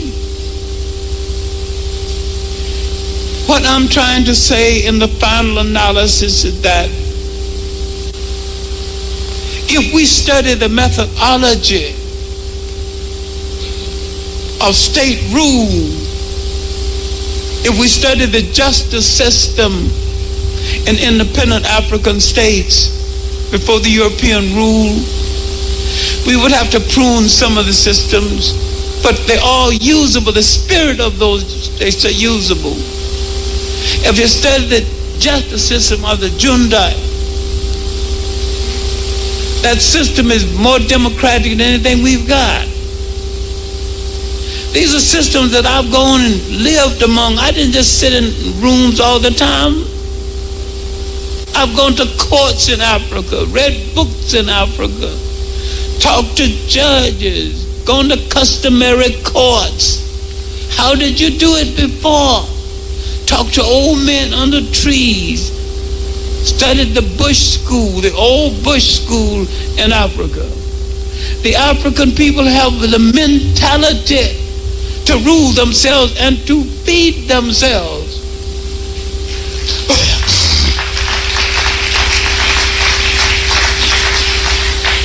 What then is this present crisis about? When Ghana became independent, the powers that wanted to control Africa decided that no stable state would exist in Africa. The leading culprit, the new imperial nation of the world replacing England, was the United States. The new schemer and planner. England and the colonial powers had fastened on Africa a network of states alien to the African temperament, alien to the African way of ruling a state. The African did not create the nation state. The nation state is alien to Africa. What Africans had was the territorial state. In the territorial state, as much as 16 states in one territory, cross-fertilization, people with different religions existing side by side, different marketing systems interlacing, cross-fertilization in trade, cross-fertilization in culture. Now you got to stop at the border. Whose border? Their border. There wasn't no border till this fool and faker got there. And each one has to fasten on the African, a religion alien to the African religion. But the African has to go back and get some concepts created by his own mind. Get some methodology created by his own mind. There's not one state in all Africa, and there's not one independent black state any place in the world except possibly some in the Pacific. For the methodology of the government, the approach to the government is an African creation. I have found the states in the Pacific more African oriented, surely, than the states in the West Indies, because there's nothing that resembles an independent state in the West Indies. They're all imitation colonial states. All imitation colonial states in Africa. Our mission is to restore to ourselves the concept of state management, state controlled by ourselves, a container for the soul of our children and the hopes and desires of our children. We have to throw off this dependency on other people to educate our children.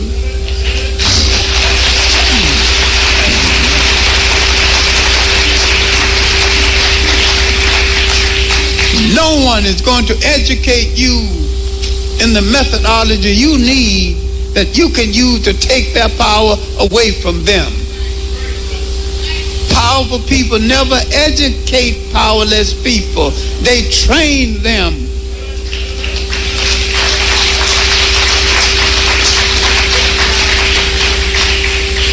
So if we're going to get back and understand and extract from what we did as an independent people before slavery, before interference, we have to question everything.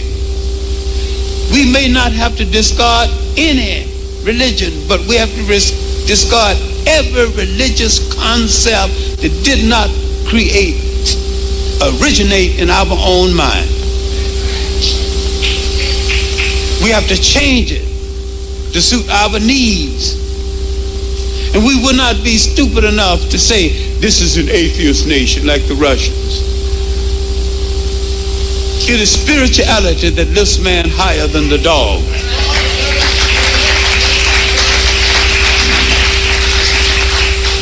And you can have spirituality under any religion, and you can have it without any religion.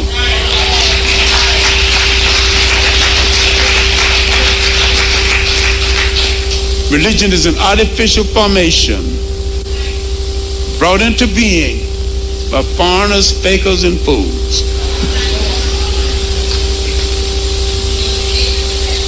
All religion, all organized religions have been handmaidens for conquerors.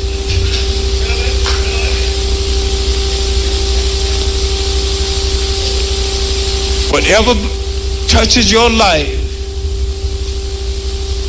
must be an instrument of your liberation and the maintenance of your liberation, or you must throw it into the ash can of history.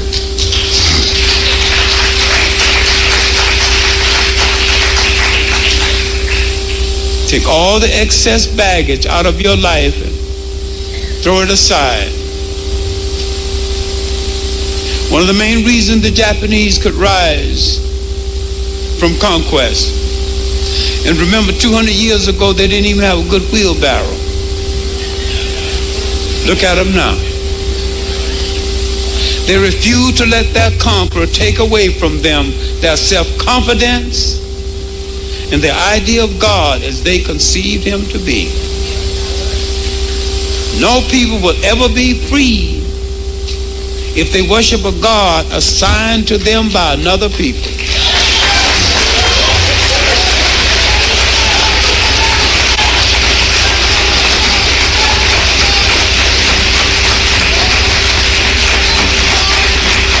By a cousin. He went, sent for his love child, son born from one of his love marriages. Different marketing systems, interlacing, cross-fertilization in trade, cross-fertilization in culture. Now you got to stop at the border. Whose border? Their border. There wasn't no border till this fool and faker got there. And each one has to pass it on the African, a religion alien to the African religion. But the African has to go back and get some concepts created by his own mind.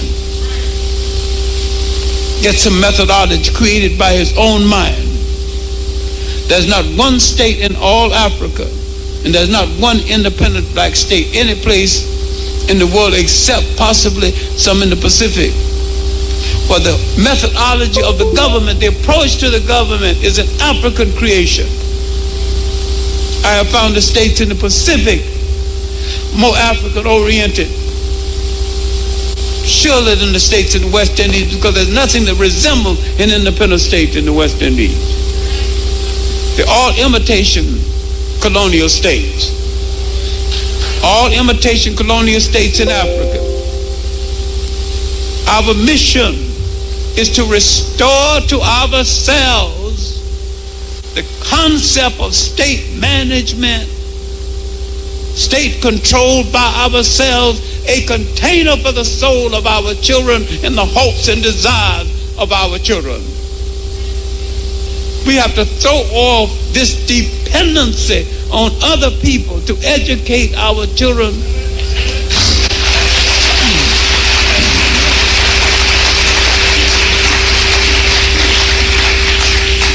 No one is going to educate you in the methodology you need that you can use to take their power away from them. Powerful people never educate powerless people. They train them.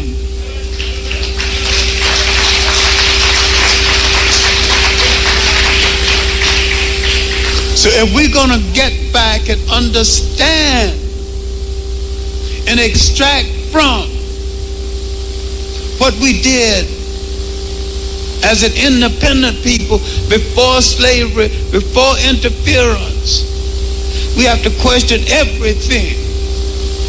We may not have to discard any religion, but we have to discard every religious concept that did not originate in our own mind. We have to change it to suit our needs. And we will not be stupid enough to say this is an atheist nation like the Russians. It is spirituality that lifts man higher than the dog.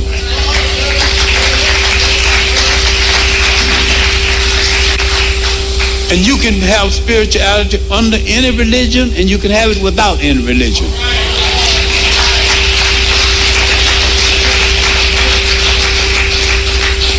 Religion is an artificial formation brought into being by foreigners, fakers, and fools.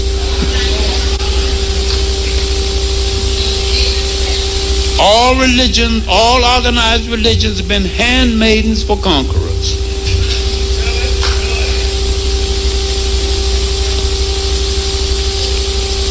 Whatever touches your life must be an instrument of your liberation and the maintenance of your liberation, or you must throw it into the ash can of history.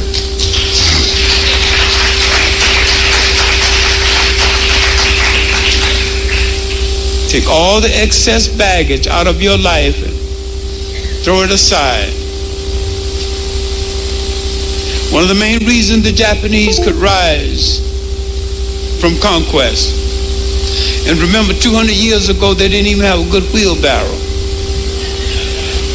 Look at them now. They refused to let their conqueror take away from them their self-confidence and their idea of God as they conceived him to be. No people will ever be free if they worship a God assigned to them by another people.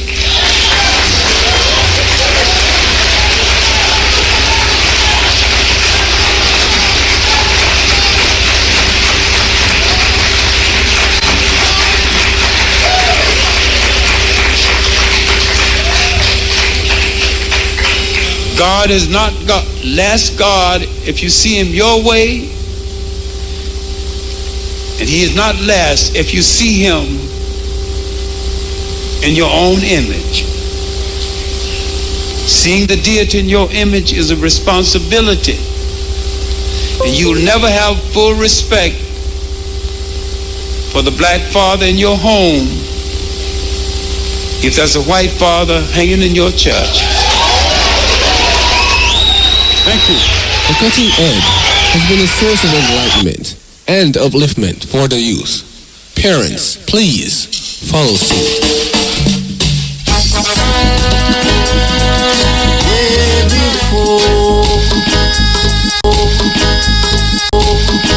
Long before Pythagoras, can you imagine him about a theorem named Pythagoras theorem? A squared plus b squared equals c squared. That theorem was studied by Pythagoras in Egypt. Yes, it's Egypt him get it from. After I spent about 20 years in Egypt. Now we know it as theme things. Terrible thing. Terrible thing. Yes. Continue. Real motor. Yeah, blessed man. I just want to touch on the Musgrave thing. You know, Freddie McGregor is getting an award. Yeah. To the Thursday at the Institute. Yes. 3 o'clock, so I really plan to take the team. Okay. But the Musgrave, I don't know if you can help me out here. It's the same. I would get the name, the same. The man, no, it's a man, the man named Musgrave. I don't know if it's our husband, but it's the Musgrave husband. No, well, no, I don't really know. I just it's the wife.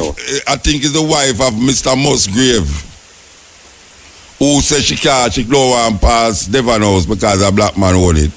So them have to cut a new road for her. The man who them name it. The man who name it off and name Musgrave. Yes. Yeah. I think it's him kind of come up with the idea to give what them call it, recognition to Jamaicans who have done great for them country in the field of arts and science and these things, you know. So yeah. Next thing motor, the Marcus Garvey bus. Yeah, you mean yeah. Boy, I was there and I was there too. Yes, I saw it, but I never like what I see. Where you never like? I think we should have the likeness of Garvey that most of us know of. Okay. You know, I should have been able to pass there with my grandchild. And then can look and see Mr. Marcus Garvey bus. But if your grandson see it without you pass it, and see the name underneath it, you might know say Marcus Garvey. Well, unless him go and read it, but yeah. But wait no.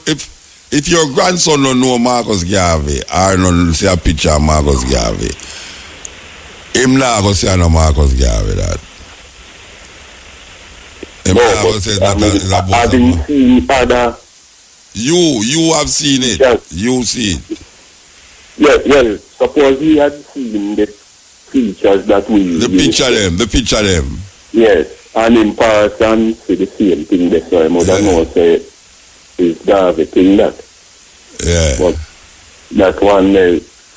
So what you think will happen to him if you know like that thing they know? If your grandson see it, what you think will happen to your grandson if him said that a Garvey is a boss of Garvey? If him go tell him friend them or female children them say that is a boss of Garvey, what you think will happen to them? Well, they are going to have a different, view of what the image is supposed to look like. The image. You talk about that image now. You talk about the image. Yeah. So how that going to affect them, the philosophy and opinions of Marcus Garvey, if them read it? If them read the philosophy and opinions of Marcus Garvey, how that going to affect how them view the philosophy and opinions of Marcus Garvey? Well, that's a different thing. We're more important. The boss. The same thing with the Bob Marley and the Paul Yeah, but how that stop Bob Marley from being who Bob Marley is to the people them? Yeah, I wasn't disputing that. I just said, no, that prefer to say. Yeah, well, of course, but when I say we're going to spend the whole time now. Yeah, all right. But yeah, memory is used to, used to its memory thing, When I say to you now. Mm-hmm. It is more important to me for the youth them read the philosophy and opinions of Marcus Garvey. It's more important to me than trying to figure out if that look like Marcus Garvey or not. Because most of the people them who will say it don't look like Marcus Garvey is looking for a picture of Garvey and signing, but them not reading Marcus Garvey. Well, I have read Marcus Garvey. Yeah, I said the people them who I hear and make nice up there the other day. Them just say, look on the picture here when they on the program and look at that. That look like Garvey. That don't look like Garvey. That don't look Garvey. You understand? Yeah. Like that now going to, what you call it now, that going to identify 100 odd years of Marcus Garvey now, if you say, an artist now do a image of Garvey and it don't look like Garvey, therefore now we not serious problem. I don't think so we not a serious problem.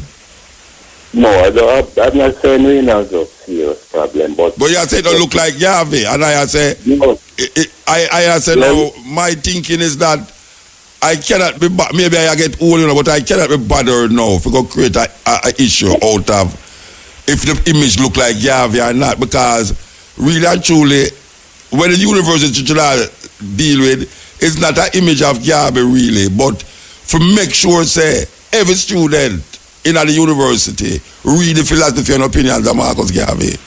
Well, them could not just put a monument since the likeness is not important. Yeah, the image is because important. They look like Gandhi where them have there, Gandhi look like the Gandhi where we see. Where you see, yes. But that Garvey they don't look like Garvey. The one down a center that look like Garvey. I haven't seen that one, but you see the one down Lady Musgrave there? Yes, that look more like it to me. Of what I have seen of other likeness. Yes, and the one down all right, here one over brethren. Me understand the outcry, but me don't want to take it up as an issue. Make somebody else take it up as an issue. Me don't want to take it up as an issue because, like the artist do where him look on a picture and him do an image have interpretation. So it's either now we're going to do, I mean, where we're going to do about it now? We're going to make them take it down. Well, them should take it down if the people them decide say it's not Garvey that. I wouldn't mind if them change it. You wouldn't mind it? And I wouldn't mind if them take down the Gandhi too. You wouldn't mind if them take down the Gandhi? Well, you know, man, you want them take down Buster too? Why you laugh for? Why you laugh for? You wouldn't want them take down Buster? Muta, not trivialize the thing. No, I mean not trivialize. Only for Rasta like them take down Buster. You know, to Buster look the madness of Buster. Wait, hold on there. You know, to the madness. Other reasons I would have liked them take down Buster, Carl Gardner. Then that may ask if you like them take down Buster too. You have a reason why you would have like them take down Buster. Yes. Yeah, then no wrong. I mean, me that say them take down Buster too. Me not trivialize it. Me talk about all of the things them you start to Garvey, then you go to Gandhi. So me have a continued journey now. Me I say yeah, I'll Buster too. Yes, that's and me can find some more too. Based on where him stand for the things. Yeah, man, I can find enough more statue should I take down. Okay. The statue of Christopher Columbus we down at St. Anne should I take down too. Okay. Me not trivialize it. Me just tell you say since we are talking about statue for take down, me could just go and take down statue. Yes, and that name in of what the man the name the center at the airport, with the name of Songsters? No, man. Oh, Ian Fleming? Ian Fleming. And that me I say we should have take down that too. Some racist statement where name things are fine. We should have take down that too. Yes. We can say a whole heap of police, a whole heap of things we could have take down, you know. Yeah, man. We not trivialize it. If the people them feel say the Garvey statue no represent him, to all means take it down. Yeah, and you see we need to feel good about ourselves, you know. Yes. Yeah, me understand that. But you see, true, you think for that picture now, you say, you know, I feel good, but you tell people about the statue. No, me understand the thing, you know, me understand it clearly. Me understand it. You see the picture, you see the statue, and you see the picture, and when you look at the statue, you reflect back on the picture and say, no, that don't look like Marcus Garvey. So you really not accept the statue. So if the people them decide that, sorry for me to be the brethren, the Rasta brethren will do it, but I saw it go. Because I can tell you, say, even Nanny don't look like Nanny. So we can't even walk out Nanny out of the thing too. You know, there's a thing. Anyway, we are gone, you're gone. I tell the man, gone. Anyway, I saw it go. Personally to me, it don't matter 1 L, 2 or 3. That bus no matter to me nowhere. You see, because really and truly, lip service, monument important, but in a state where the people them who pass that every day, the student them, and then the student did there at that, and anything where for deal with Marcus Garvey, Africa or nothing, the thousands of students them were there up there, don't attend these things. I see them a walk with them little headphone in them ears and listen to some madness, dancehall madness, or they on them phone and watch the latest gossip about alkaline or the latest gossip about this and that. That's all them do. Anytime anything come up at university as it relates to Africa, you know, when we did up there and them we are designate certain things for and do certain things as folk philosopher. And then the student come there. When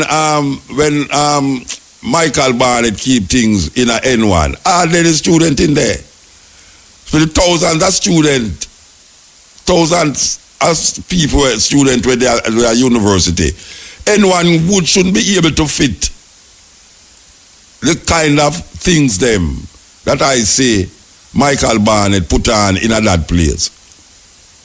And sometimes you go into the place empty. A few people, die-hearted Pan-Africanists. So, really and truly, you know, Me don't know. Me don't have to make that. The issue with me have is that evil people who me say I talk about take down the statue, them knowing I not with Marcus Garvey. It's just like because man shout out say that don't look like Garvey, that don't look like Garvey. When I say that don't look like Garvey, a joke business. If it don't look like Garvey, somebody have to take it down. Mr. Watson, the people them don't like your interpretation of Marcus Garvey. Sir. Mr. Watson, the people them don't like your interpretation of Marcus Garvey. They are clamoring for you to ask the university to remove the statue and put it somewhere else, just like they did the Bob Marley statue when Gonzalez did do the statue. Trima rise from the root, everybody said that no represent Marcus, that no represent Bob Marley. They move the statue and put it in the museum and put a different statue there. I don't know if it made no difference to Bob Marley music, Bob Marley popularity, or people who did. I mean, I don't know if it made no difference. You know, I mean, the artists didn't know where them did that do when them interpret Bob Marley rise up from the root. Anyway, yes, yeah. I mean, know the program now going to start turning into a statue program, you know. Yes. Yes, Muta. Oh, you are, man, Dingo. Oh, you do, man. Wagwan. Why we are going about the Manchester. We are going talk about the Manchester thing. Yeah? And that me just have to go to before you, and that me want to talk about because you are now, Bridget. Yeah. Manchester is a place. Me there October, right? Me know which part of the place is there. That's a stadium. Them call that. Is a stadium. Them call it, right? Arena is a 21,000 seated capacity arena. It's the second largest of its type in Europe. And them have about 20,000 in there, right? Yes, actually the full capacity of 21,000. Bridget. Because the artist there is artist who the young Europeans love. You know that the first me hear about her. The first me hear about her, you know. You know that the first me hear about her. Yeah, I've heard about her vaguely, but through fair music and my type of thing. Yeah, I never hear about her. No matter to me, you know what I mean? Because I say no, one little daughter. But the first me really penny more about her. But me just hear the name, but through fair thing, not my, you know what I mean? Yeah. But Brethren, how them move so fast? Like, 6 people them all now for that one, including the father in Libya. Them all the father in Libya. Father and brother. No, that's easy, you know, because what happened is this. And let me just drop this quick before me go in there. So Anthony Musgrave, the governor. It's 6 years he was governor in Jamaica from 1877 to 18. Yeah, glad you know that. Yes. Yes. And he was actually a European English born in Antigua in the Caribbean. Yeah, born in Antigua. Yes. Yeah, and guess where him dead from? Bowel strangulation. So tell me something. Well, Lady Musgrave was his wife. That was his wife. But what happened is that Musgrave himself initiated the Jamaica Scholarship and was instrumental in establishing the Institute of Jamaica by East Street. And the university too. And not them institute. Institute by East Street, yeah, man. Not them that initiate the university. No. Because the time whenever the university come much later, man. University college. No. What may I say is that Musgrave initially deal with the institute. Yes. And then the institute now by East Street, yes. Yeah, and then the institute now initiate the university. Yes, as a result, yes. Yeah, yes, that came after. Yeah, it's like a chain reaction. And yes. And our school was about fostering and encouraging the development of art, science, and literature. Yeah, and then now our school is Michael the dead so. Michael did start in our school. Yes, Michael College, where my father went to, where my father studied to be a teacher, and his brothers, studied to be a teacher. That come out of Kingston Technical, the ground which part. Yeah. That was the original site from Michael. Yeah. Just like Central Brand School that my father used to teach at was originally downtown when he taught there. You know what I mean? But the Musgrave Medal was awarded by the Institute in 18 I mean, it was named in his honor in 1897, you know, after, you know, years after he had died. Right, yeah. But, yeah. Yes, and as you say, you know, it shows the mentality of most of the students on campus that mentally enslaved, them only into materialistic Europeanized foolishness. Them not business about Marcus Garvey. But and this is why things are the way that they are. It shows you them headspace, Muta. You know, I sit down at this thing we keep up there, right? The unveiling of this bus. And I calling other functions that keep up at the university of similar things, even deeper than where we go there. And the student them a walk past. All the outsiders come at the something and the undercraft full. And when you look, no student not there. No student. It's true, Muta. You see, when we used to go to school in the 60s and thing, students there used to be more involved, but it just shows that over the years, it's a steady diminishing of interest. This is the mentality. All I'm interested in is to come out of university and earn a heap of money and continue to perpetuate the system of racist and classist injustice in Jamaica. And it's so the system set up for perpetuate that. Them they just want to come fit in and to make as much as them can and thing, man.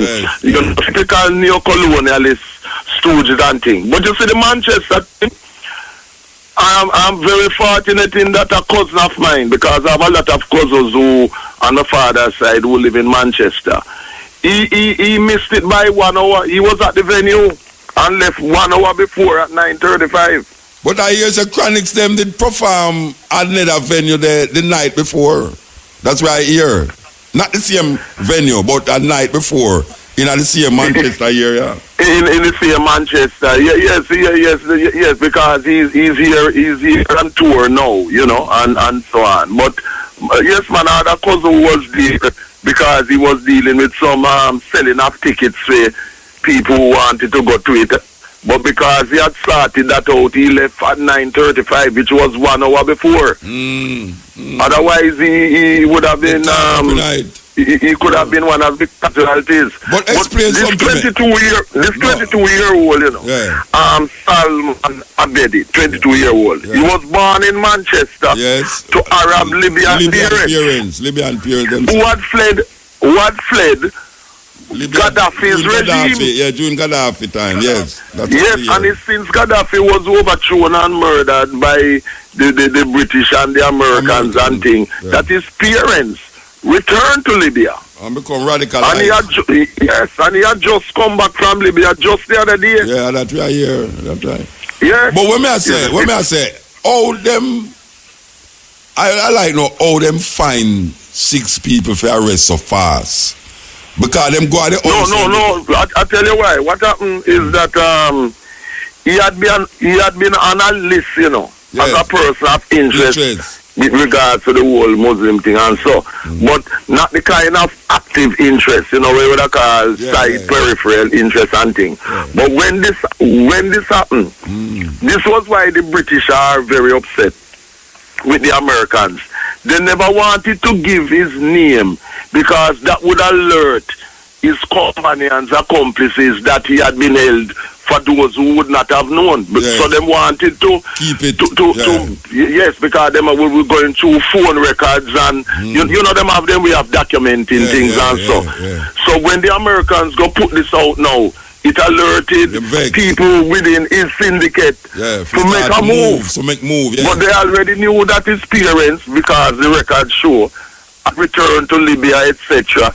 They knew where his brother is in Manchester. So, you know, from the whole and 1 and 2, them pressure them, interrogate them, and get more and more information. And when they go to these places, they will find documents even in terms of they will check people's phone records, they will check letters. Computer. You know, yes, exactly. But them fast. I tell you them fast. Believe me. But that is something that I expect that as an activist, that is the type of situation, you know, and that's why they were so vexed knowing that they could have gotten more people if the Americans never did Never call let him name. shoot off and let out the information. Yeah, Yes, never call publicly. him name. Yeah. You know. And as a matter of fact, he grew up in a part in Manchester where 2 of the 15-year-old girls who went to Syria about 2 years ago, Yeah. where they went to school. You know what I'm saying? Yeah, you know. Yeah. And when go for sure is that when I'm looking for people to come from outside to do things. Yeah. The people already born in this country The enemy within. doing the Man. things. Them call it the enemy within. Precisely. You know, same with But you know, America, there's an Australian, well-known Australian, you must play sometime, named John Pilger. Yeah. He's a journalist and he's a documentary man and so. Yeah. And he's saying that the British regime trying to go on like all of these things that are happening, these atrocities have nothing to do with British foreign policy. It all has to do, it is involved. This is why the security services had warned Tony Blair not to get involved in Iraq because it's going to create this kind of situation. But Blair ignored it. Because all these people are looking at it, like all this guy Salman Abedi and others like him, and the July 7/7 bombers here and so, because they wrote messages before they left. They said the same way that innocent Muslim children, men and women, are killed in Muslim countries. It's the same way they are going to kill innocent Women and children, people. yeah. Yes. Eye for No eye. distinction Eye for eye and tooth for and butter tooth. for face. It's an eye for eye and a tooth for tooth. Yeah, as simple as that. Yeah. As simple as that. Well, you know? It's rough, though. It's rough. No, me I tell you, man, you know, when you consider, say, my cousin could have gone and thing. And I want to play the Willie Williams to name terrorists. Who are the real terrorists? Yeah. Yes, you know, who are the real terrorists? Because you cannot expect to be invading other people's countries and you don't expect some kind of reaction. Look at Trump. He was totally against Islam. No, him have to be begging the Saudis. The Arab, see him get billions in terms of arms, selling more arms to them, and trying to scapegoat Iran again. May I tell you? To make Iran the scapegoat and arming them, so creating more violence. But I don't know that. No, him do something where the other president them couldn't do. Have $1 billion contract with the Arab country.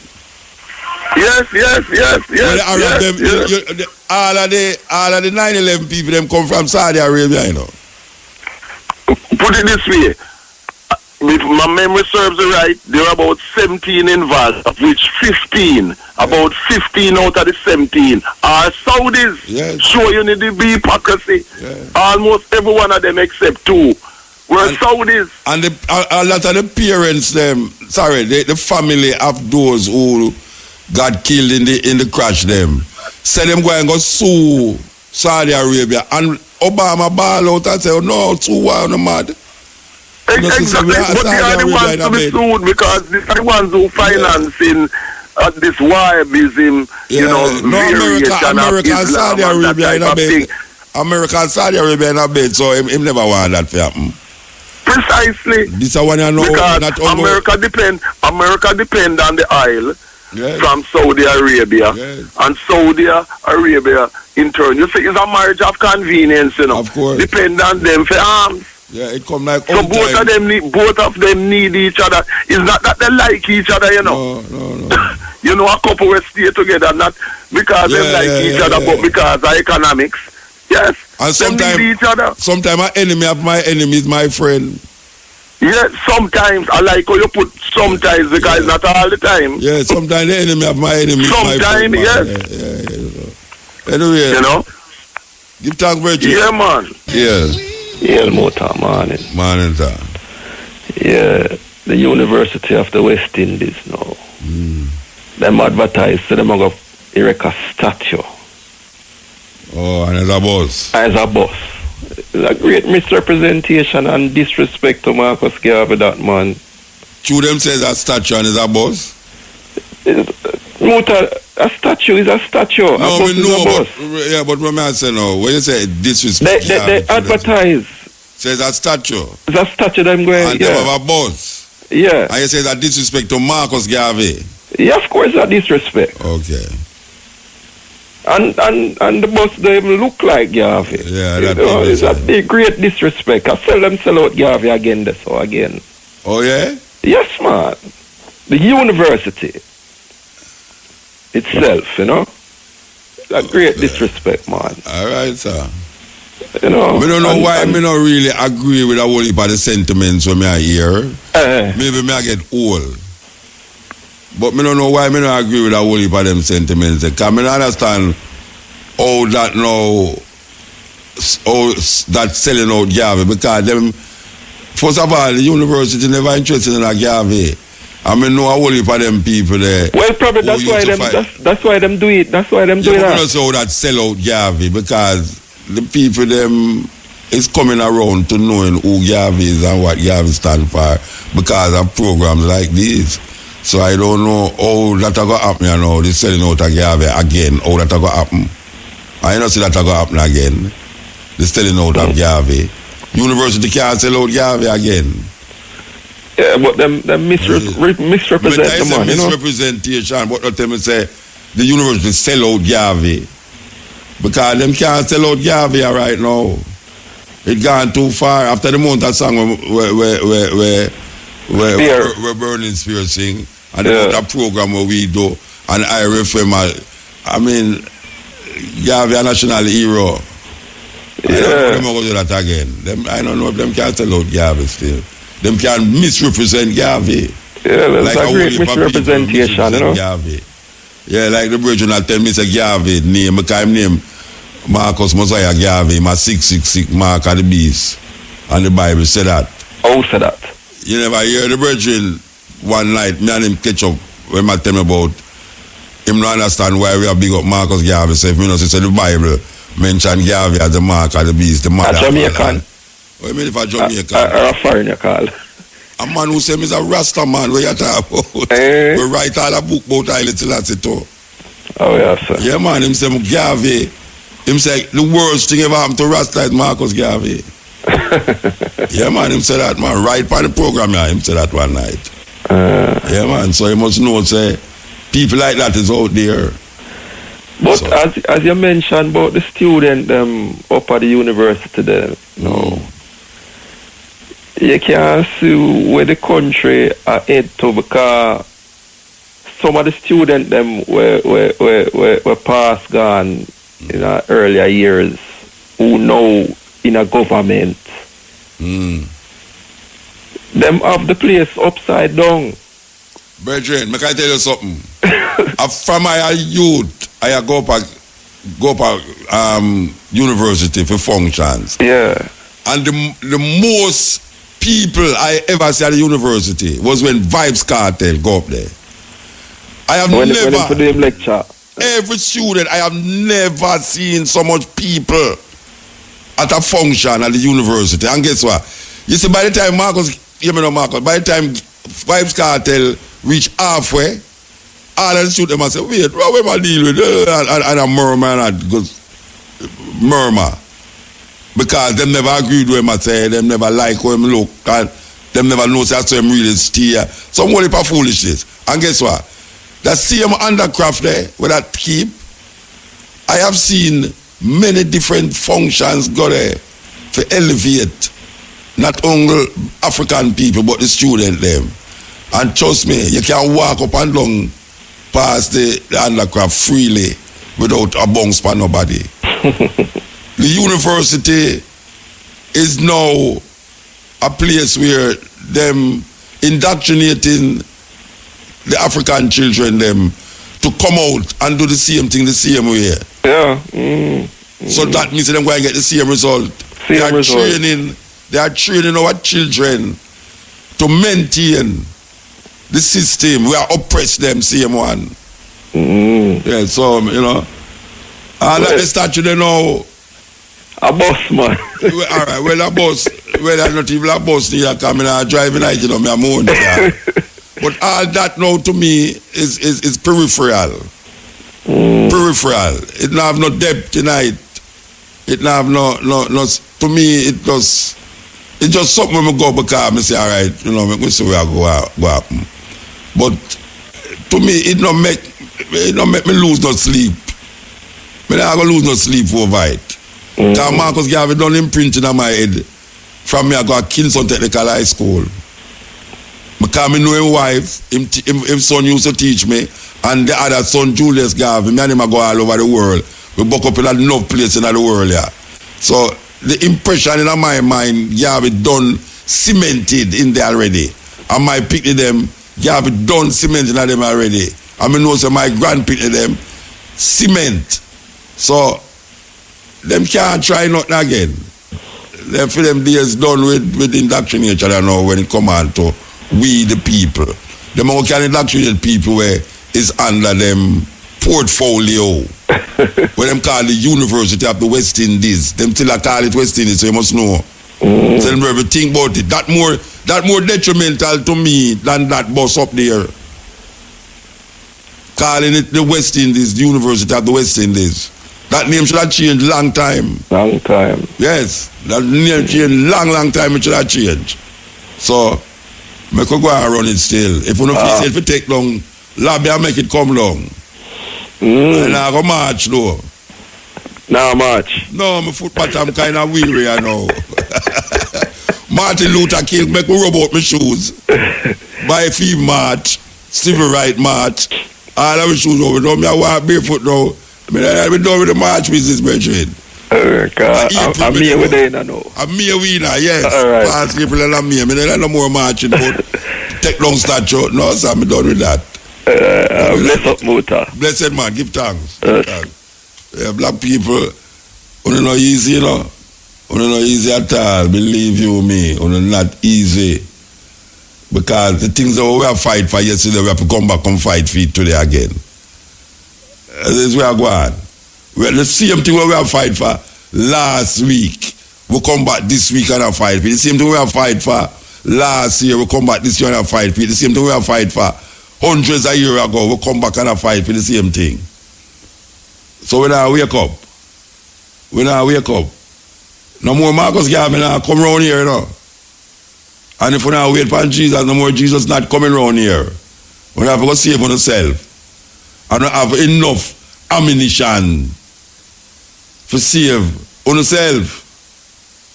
You understand? I am not the enemy. And don't make the mother telling about MUTABARUKA is enemy. I am not the enemy. Turn around and look and say, observe and relax your spirit and realize who's the enemy. Listen to God knows and you will find which part of the enemy there. Some serious people are at the place, man. Serious place. That the place there. So, cutting edge. How much o'clock you know? All right. Oh, we could take the call them. Yes. We don't want to credit them run out. Ill.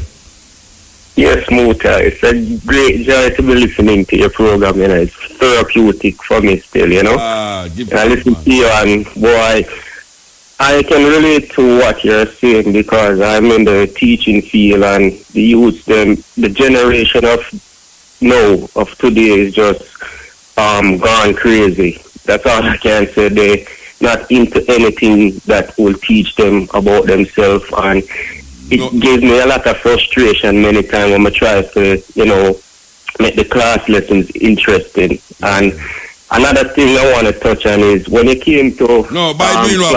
Hold on. Where you say make it interesting? By doing what? What you do to make it thrive? I have to be more innovative.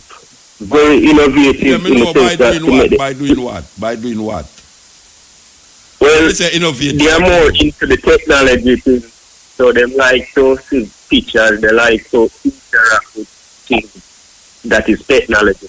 Okay. That's one way I use. That's one mechanism I use to make it more My daughter said she use music for teach math. And another thing I want to touch on is when it came to Florida in February for that Black History event, Florida. Also observe how the youth, majority of them wasn't even paying attention to what he was saying. Not and it hurt my heart still. You know, I wanted to cook one, but we just couldn't. No. Never have the audacity for touch I wouldn't want to do that. A lot of them is disengaged with the real issue that is going on around them and within them. They are there to maintain the status. What I observe in the classroom also, and I believe it also applies to the broader population. A lot of them is have ADH, something like attention deficit disorder. They can't focus too much. I have experienced that with primary schools in Jamaica. I have experienced that with schools in Jamaica with the youth them. You can't talk for more than 5 minutes. Yeah. If you talk 10 minutes, you lose them. You lose them. Yeah. One of the things I always suggest to my students then is to meditate. Meditation will bring everything into focus. When I say meditate, my technique is just breathing. I just focus on one aspect of my meditation and just breathing. So breathe. Eventually get into a place of solace and more stability. Your mind can train your thought a little bit. But anyway, one of the main reasons why I called was because I've been trying to find out if I got this email that I sent several months ago about some of the things that I think the Jamaican government can implement to curb the crime situation.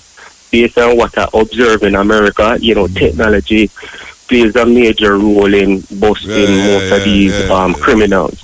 Like body camera and them thing there. Well, the body camera I heard is going to be implemented, but that's just a tip of the iceberg. Talking about cameras on each major crime zone, area where and the stoplight.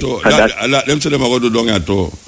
Oh yes, man. Because from what me observe is any little thing you commit on American streets now, them have to find through them little technology there. So sometimes I used to watch movie and police are just moving, but now I watch it with a sense of purpose, May I tell you, Yeah.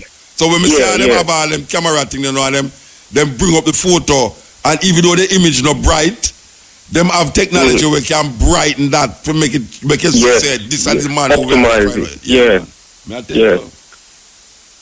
But where's the thing them should I do? Tell me, apart from this. All right. So with the Chinese involvement in the Jamaican economy, I was saying that I know a few of them might say, oh, we don't have the money for that. But, I mean, pretty much Chinese, they sell out Jamaica to Chinese, so might as well we try to exploit as much as we can get out of the Chinese. The Chinese can supply us with the tools.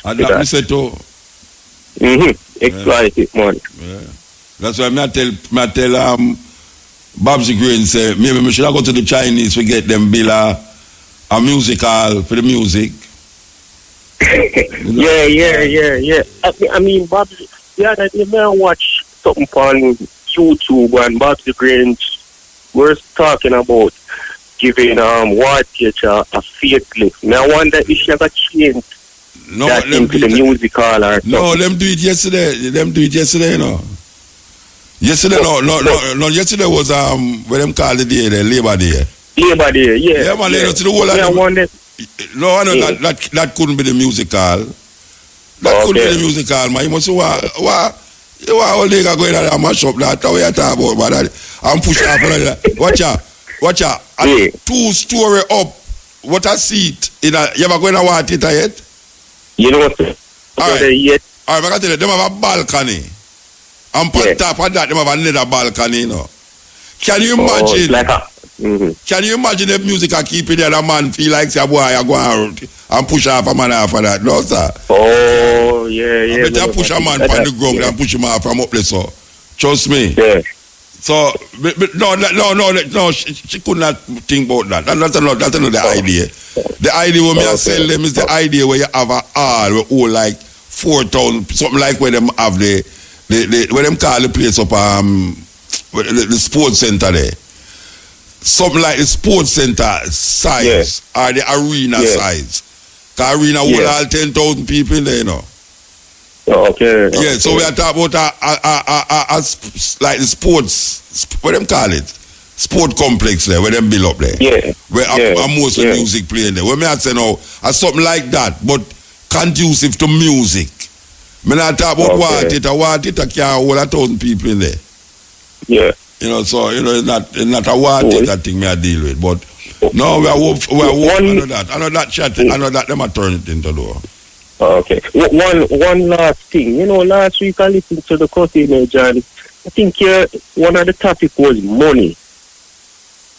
Money? Don't know if it was, it was talking about money, money control, a lot of things. And, I kind of raised this question for the longest while. Play a tape, I think I did play a tape. I don't remember the tape I don't remember. What?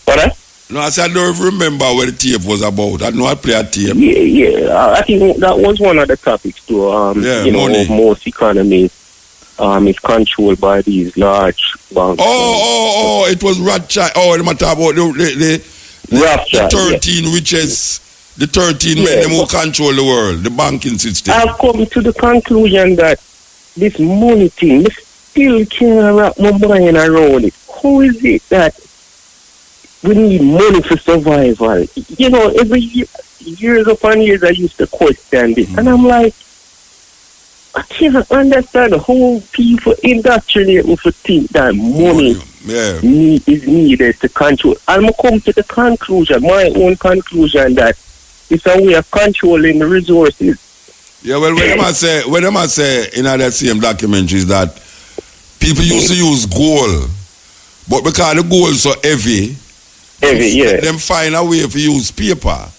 And then eventually people start to print the paper and print more paper than gold with them have.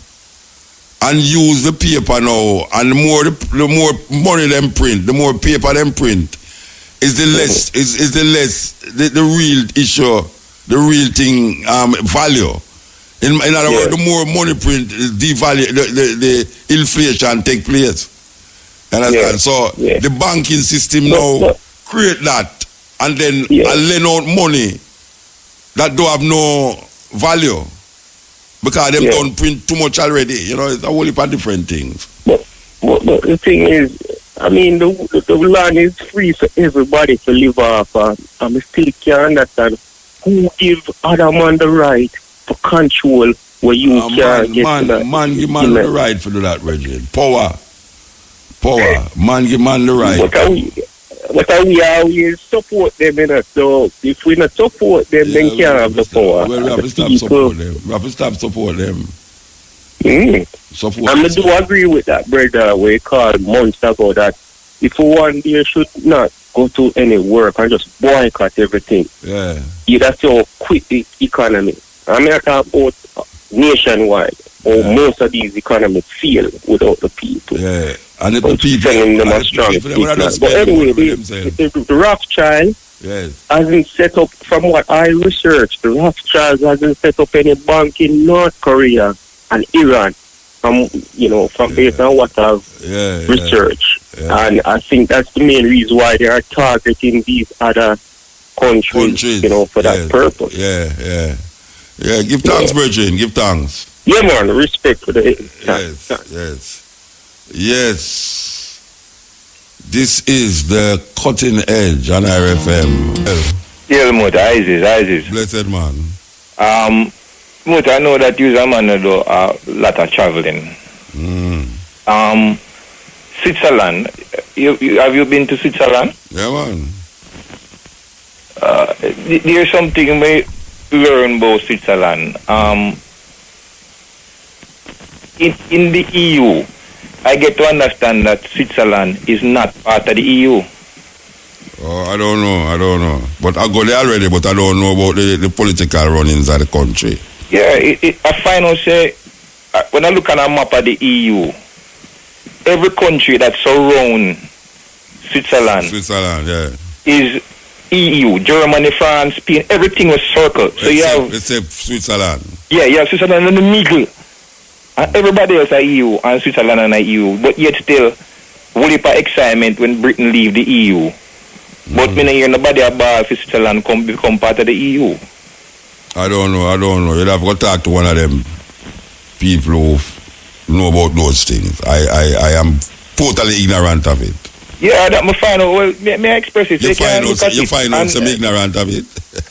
Then I can research it, man. We live in the time where the most information is at disposal. No, but you should have did research it before you come ask me who know I did research. No, that didn't research is. No, why? No, about the EU apartheid. Why? Yeah, me have my theory. I don't know if that makes sense. What is the theory? Tell me the theory. My theory, Muta, is that is where all of the money is stashed, so it's not under no jurisdiction and nobody. Okay. Everything stashed there, so all the arms house go on, and then at there, so everything, the root of everything. So they're not under nobody jurisdiction, not under no jurisdiction at all.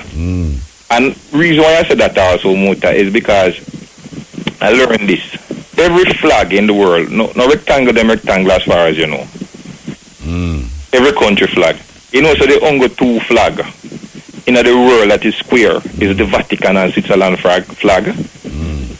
So what that said to you now? What that mean to you? Well, that's me say. There must be some meaning to them thing, yeah. I mean, everybody flag rectangle, but them two country flag square. I think and then you have the Vatican is being secured by the Swiss army. Can the Swiss army protect the Vatican? I don't know, but if you say so. Man, they look a pretty clown color clothes them. Yeah, and I disagree with you. But Switzerland is a different kind of place. As a matter of fact, to me, Switzerland is the cleanest European country I have been to. In terms of look and in terms of the air.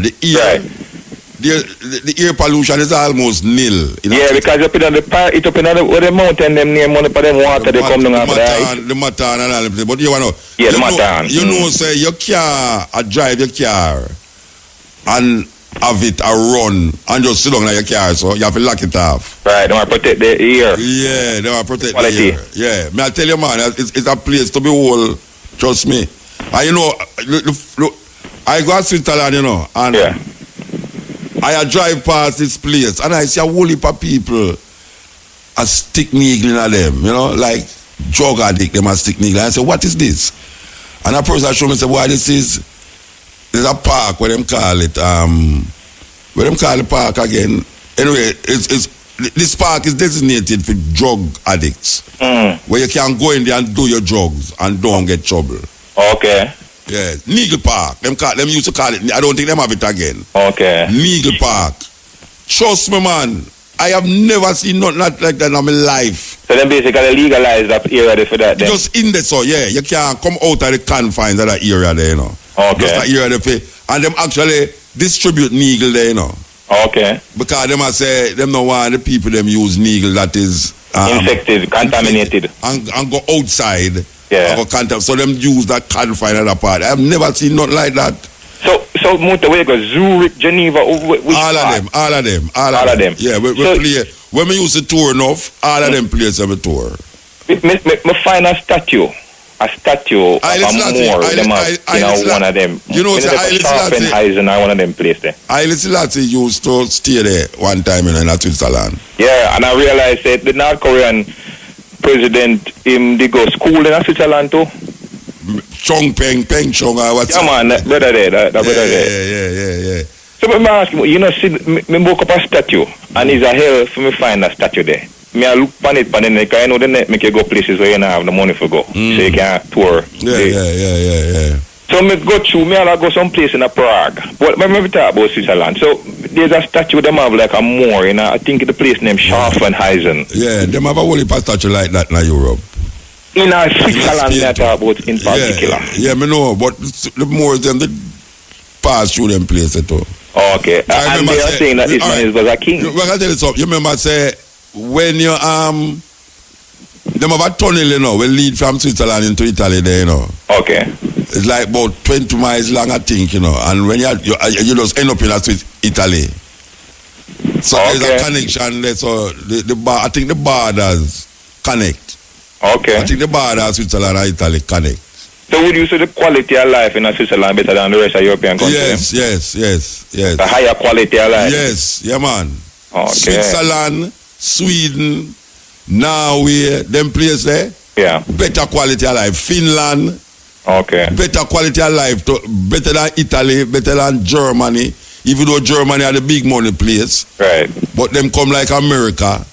But Switzerland, Sweden, I mean, Denmark, them place there. Yes. Okay. Yeah, man.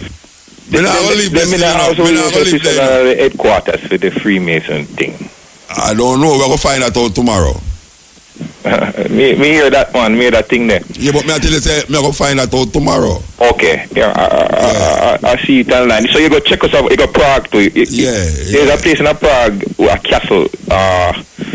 I don't know the castle, like Karlstein. I don't know the castle. Don't call the name them. You go to spit up my tongue. You get cold. You know, you're gonna get Karlstein.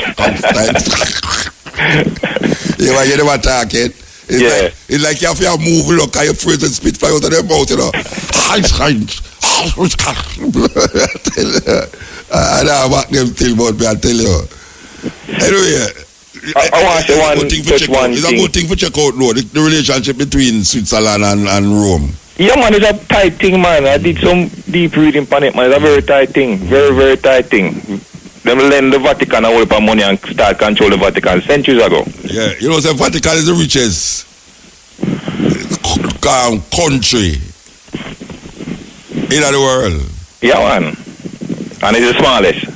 And the smallest country in the world. Yeah, man. If you do it in Italy, Empire, man. If you do it in Italy, it have its own government, own army, own banking system, everything. And the Swiss army where they work with, man. Yeah, so something, yes. And let me touch one thing about last week. The thing about King James was a black man. Black man, yeah. You did any research on that? Me doing research if King James was a black man. Yeah. Me read that all the while, but me not accept that part of the history. You read it all the while. Yeah, where you read me read some is a white people too. Where you read it? Me don't remember the book there, but when me I come up from school days, I come up, I study Black Power and all them something there. Okay, you come across it? Yeah, man, we come across all them things, the King James, Shakespeare, yeah, and the bridge I tell you about some Cambridge University, writers who write that too. Right. Yeah. So, you just dispel it basically and say that's a madness. No, because I have other historical reference point. You see, when you have one historical reference point, when you have two, you can choose which one you choose to believe. Absolutely, that's true, because that is a very interesting thing about history, because history you not there. Yeah. So when a man present a picture, you hold on that picture there. Until you see something else come. That way I say. But me never hold on about the black Shakespeare though, and King James, But why though? Why it's so ridiculous then?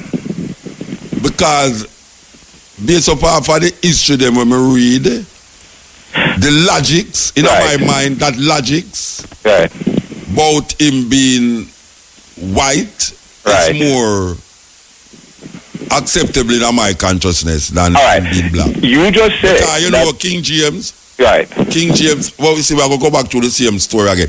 King James from Scotland. He's from Scotland, you know. All right. Can I say this to you, Mother? Yeah. You know, so the Roman them go Europe, go civilize it in a 40th AD. 40th AD we are talking about, in the first century. Yeah. And are you aware that the Romans used a lot of Africans as their commanders in their legions?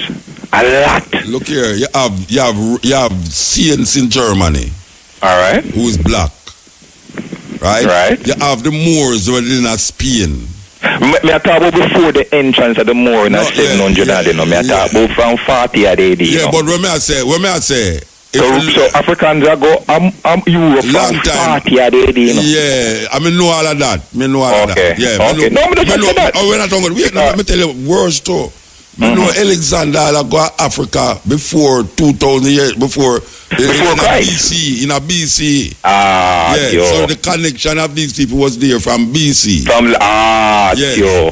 But you see, like how me no believe say is you see like how me no believe say is pick them get cursed because them skin black. True. And that is written. No, me no believe that. No, but me show you say you have evidence to show you say it goes so.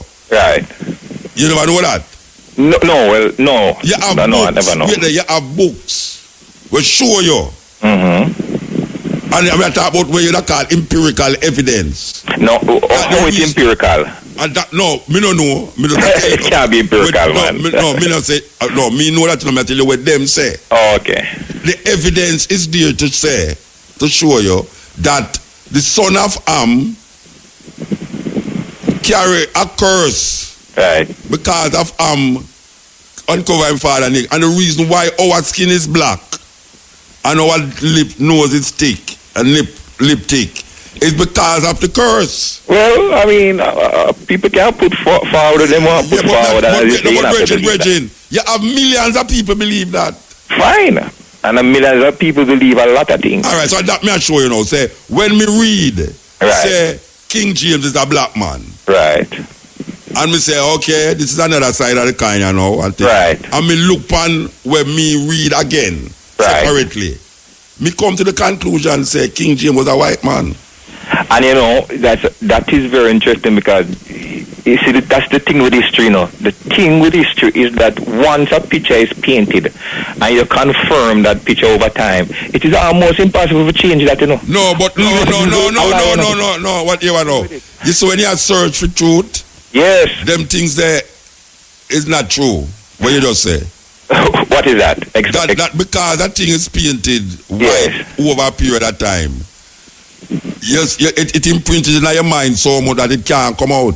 Well, you know, Jesus come out of my mind from me, I got school. Right. And me not think on Jesus, white or black. All right, fair enough. Yet still me know, say, you have conscious people who just the thought of Jesus, same white. And would more accept Jesus as a white man right now than a black man. Why? Because there was no Jesus. Okay, fine. And the Jesus that we know of was created by the Europeans. Fine. So if I was to think on Jesus today in my life as of now, right, and I know, say, the idea of Jesus was created by Europeans in white. Right. So look here how you try blacken Jesus. If you blacken Jesus, you're going to have the same thinking. So you realize, you know, it's not the image that is enslaving you. It's the idea surrounding the image that enslave you. Well, so I will add that the image enslave you too. No, I know. No, all right. The image it's a whole heap of thing them put together, you know. Yeah. Try and trick you, know. All right. Put a whole heap of thing and try to corner you. Yeah, so me look on it now, I mean, say, no, watch out now, make me white that out of my mind, you know. Because the confusion, so you know, me go so now, bam, I mean search, I mean say, I listen, let's say.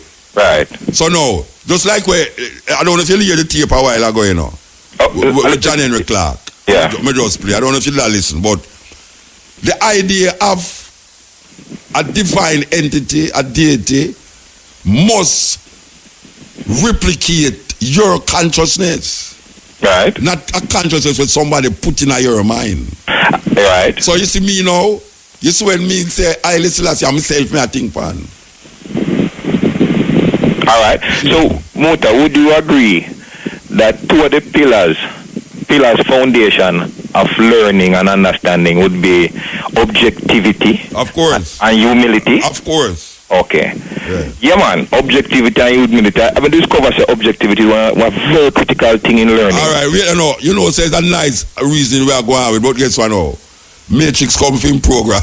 But let me just say this, Muta. I'm going to say this before we go. I really want you to look into that thing, although you write it off. You mean about King James? Yeah, man. I really want you to look into it. I know you write it off. Listen to me now. All the scholars, right, that I deem to be scholars, right, show me say King James was a white man. All right. All the scholars that I have deemed. Okay, finish the point. Yeah, all right. Rapid move. But more reason. Yeah, but that me I tell you have to go call me back next week. All right, more. Yeah, all right, blessed. Yes. All right. So, how you doing, man? The virgin called me too late, man. Cause I didn't really want to talk to him. Him sound more not realistic. Him sound more, you know, you can't have a reasoning with him. Yeah, it sound more have a reasoning with him. You know, I mean like you can't have a reasoning with people. more than, you know, them way there. Get to the extreme. All right, so here we know. So give thanks to the moment. Give thanks for the time. Give thanks for the energy. And you know, last week was Malcolm X. The 19th was Malcolm X's birthday, you know. And it was also the 11th of May, it was the 11th of May that Bob Marley died. Now, so it go. And Jacob Miller died in a May too. It's a weird little month this still. But one of the greatest black African activists in the history is Malcolm X. And you know, so we never celebrate Malcolm X's birthday last week, which we should have. Too much things full up the pot, you know. So here we're going to know. We're going to go out with Malcolm X. And later, you know, later, from 2 to 5:45, the cutting edge, don't you know, stepping razor, the art of war. So if you want to investigate something, find out why they stopped building Harlem Hospital. There were people in Harlem fighting hard for a long time to get that hospital built. Had a hard time getting the white man even to start it. Then when they finally started on it, and there's nothing you need in Harlem more than a hospital, because you're sick, and you just got cut, or you just getting ready to cut someone else. And we needed that hospital. So all these people had a brainstorm. They got up there and picketed and demonstrated, and the white man took away all the workers, stopped to work. As someone said earlier this afternoon, they're still being paid and the hospital is not going up. Your money, the money you pay out in taxes, is paying the white construction workers who are sitting at home doing nothing.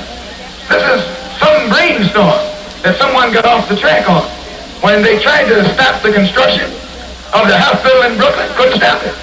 Because that hospital is for white people, primarily, and you are not going to stop construction where the white man is to benefit. The only thing you're going to stop is something right here in Harlem. But what really stopped the work up there, too many of y'all was out there, and the white man is free to you. As long as the line up there was, Cora originally started the picketing, and there were more whites picketing than blacks. Nobody was worried. Plus they started picketing on a cool day, and our people don't come out when it's cool. It was on a Wednesday, I think, and it was cool. And then on a Thursday, everybody came out there. They weren't demonstrating, but they came out there as spectators. And when all these black people, as spectators, began to stand there and watch, they were afraid. Because they knew that with the picketers picketing, any little thing could happen. And even though you don't want to integrate, if the white man started beating some integrationist heads across the street, you couldn't stand there and watch it. Your nature wouldn't let you do it. And this is what would make you explode. He knows that. So he stopped the building of the hospital, but they have not been successful in bringing a halt to any other construction in the city of New York outside of Harlem. So if they really meant good, they could have stopped that building over there in Brooklyn. In fact, you can bring a halt to all the construction in New York City if those preachers are really for real. All they got to do is take all their congregation and take them down to Times Square. Tie it up. Now, I'm not talking Muslims aren't going to do this, but go and do something. And don't care what it costs. Don't care what the penalty or the price is. When you know you're right, you're right. And if you're not willing to go all the way, don't even start. Get on out of the line. Get on out of the battle. And that's another reason why we don't picket with you. As Reverend said, we're not nonviolent. We have demonstrated, we believe this is the time in history for the separation of the so-called Negroes and the so-called white Americans. We believe the black man should be freed in name as well as in fact. By this we mean that we should be freed from the names imposed upon us by our former slave master. Murphy is not your name. Jackson is not your name. Smith is not your name. Bunch is not your name. Powell is not your name. That's white man's name. Those names go with blue-eyed people. Those names go with blonde-haired people. Those names are not for black people. Your names come from the East. You came from the East. You should have some good names, some holy names, some names that don't connect you with the white man, but names that connect you with God. Not names that connect you with the devil, but names that connect you with God. Like Hassan, Sharif, Rahman, Rahim, Hussein,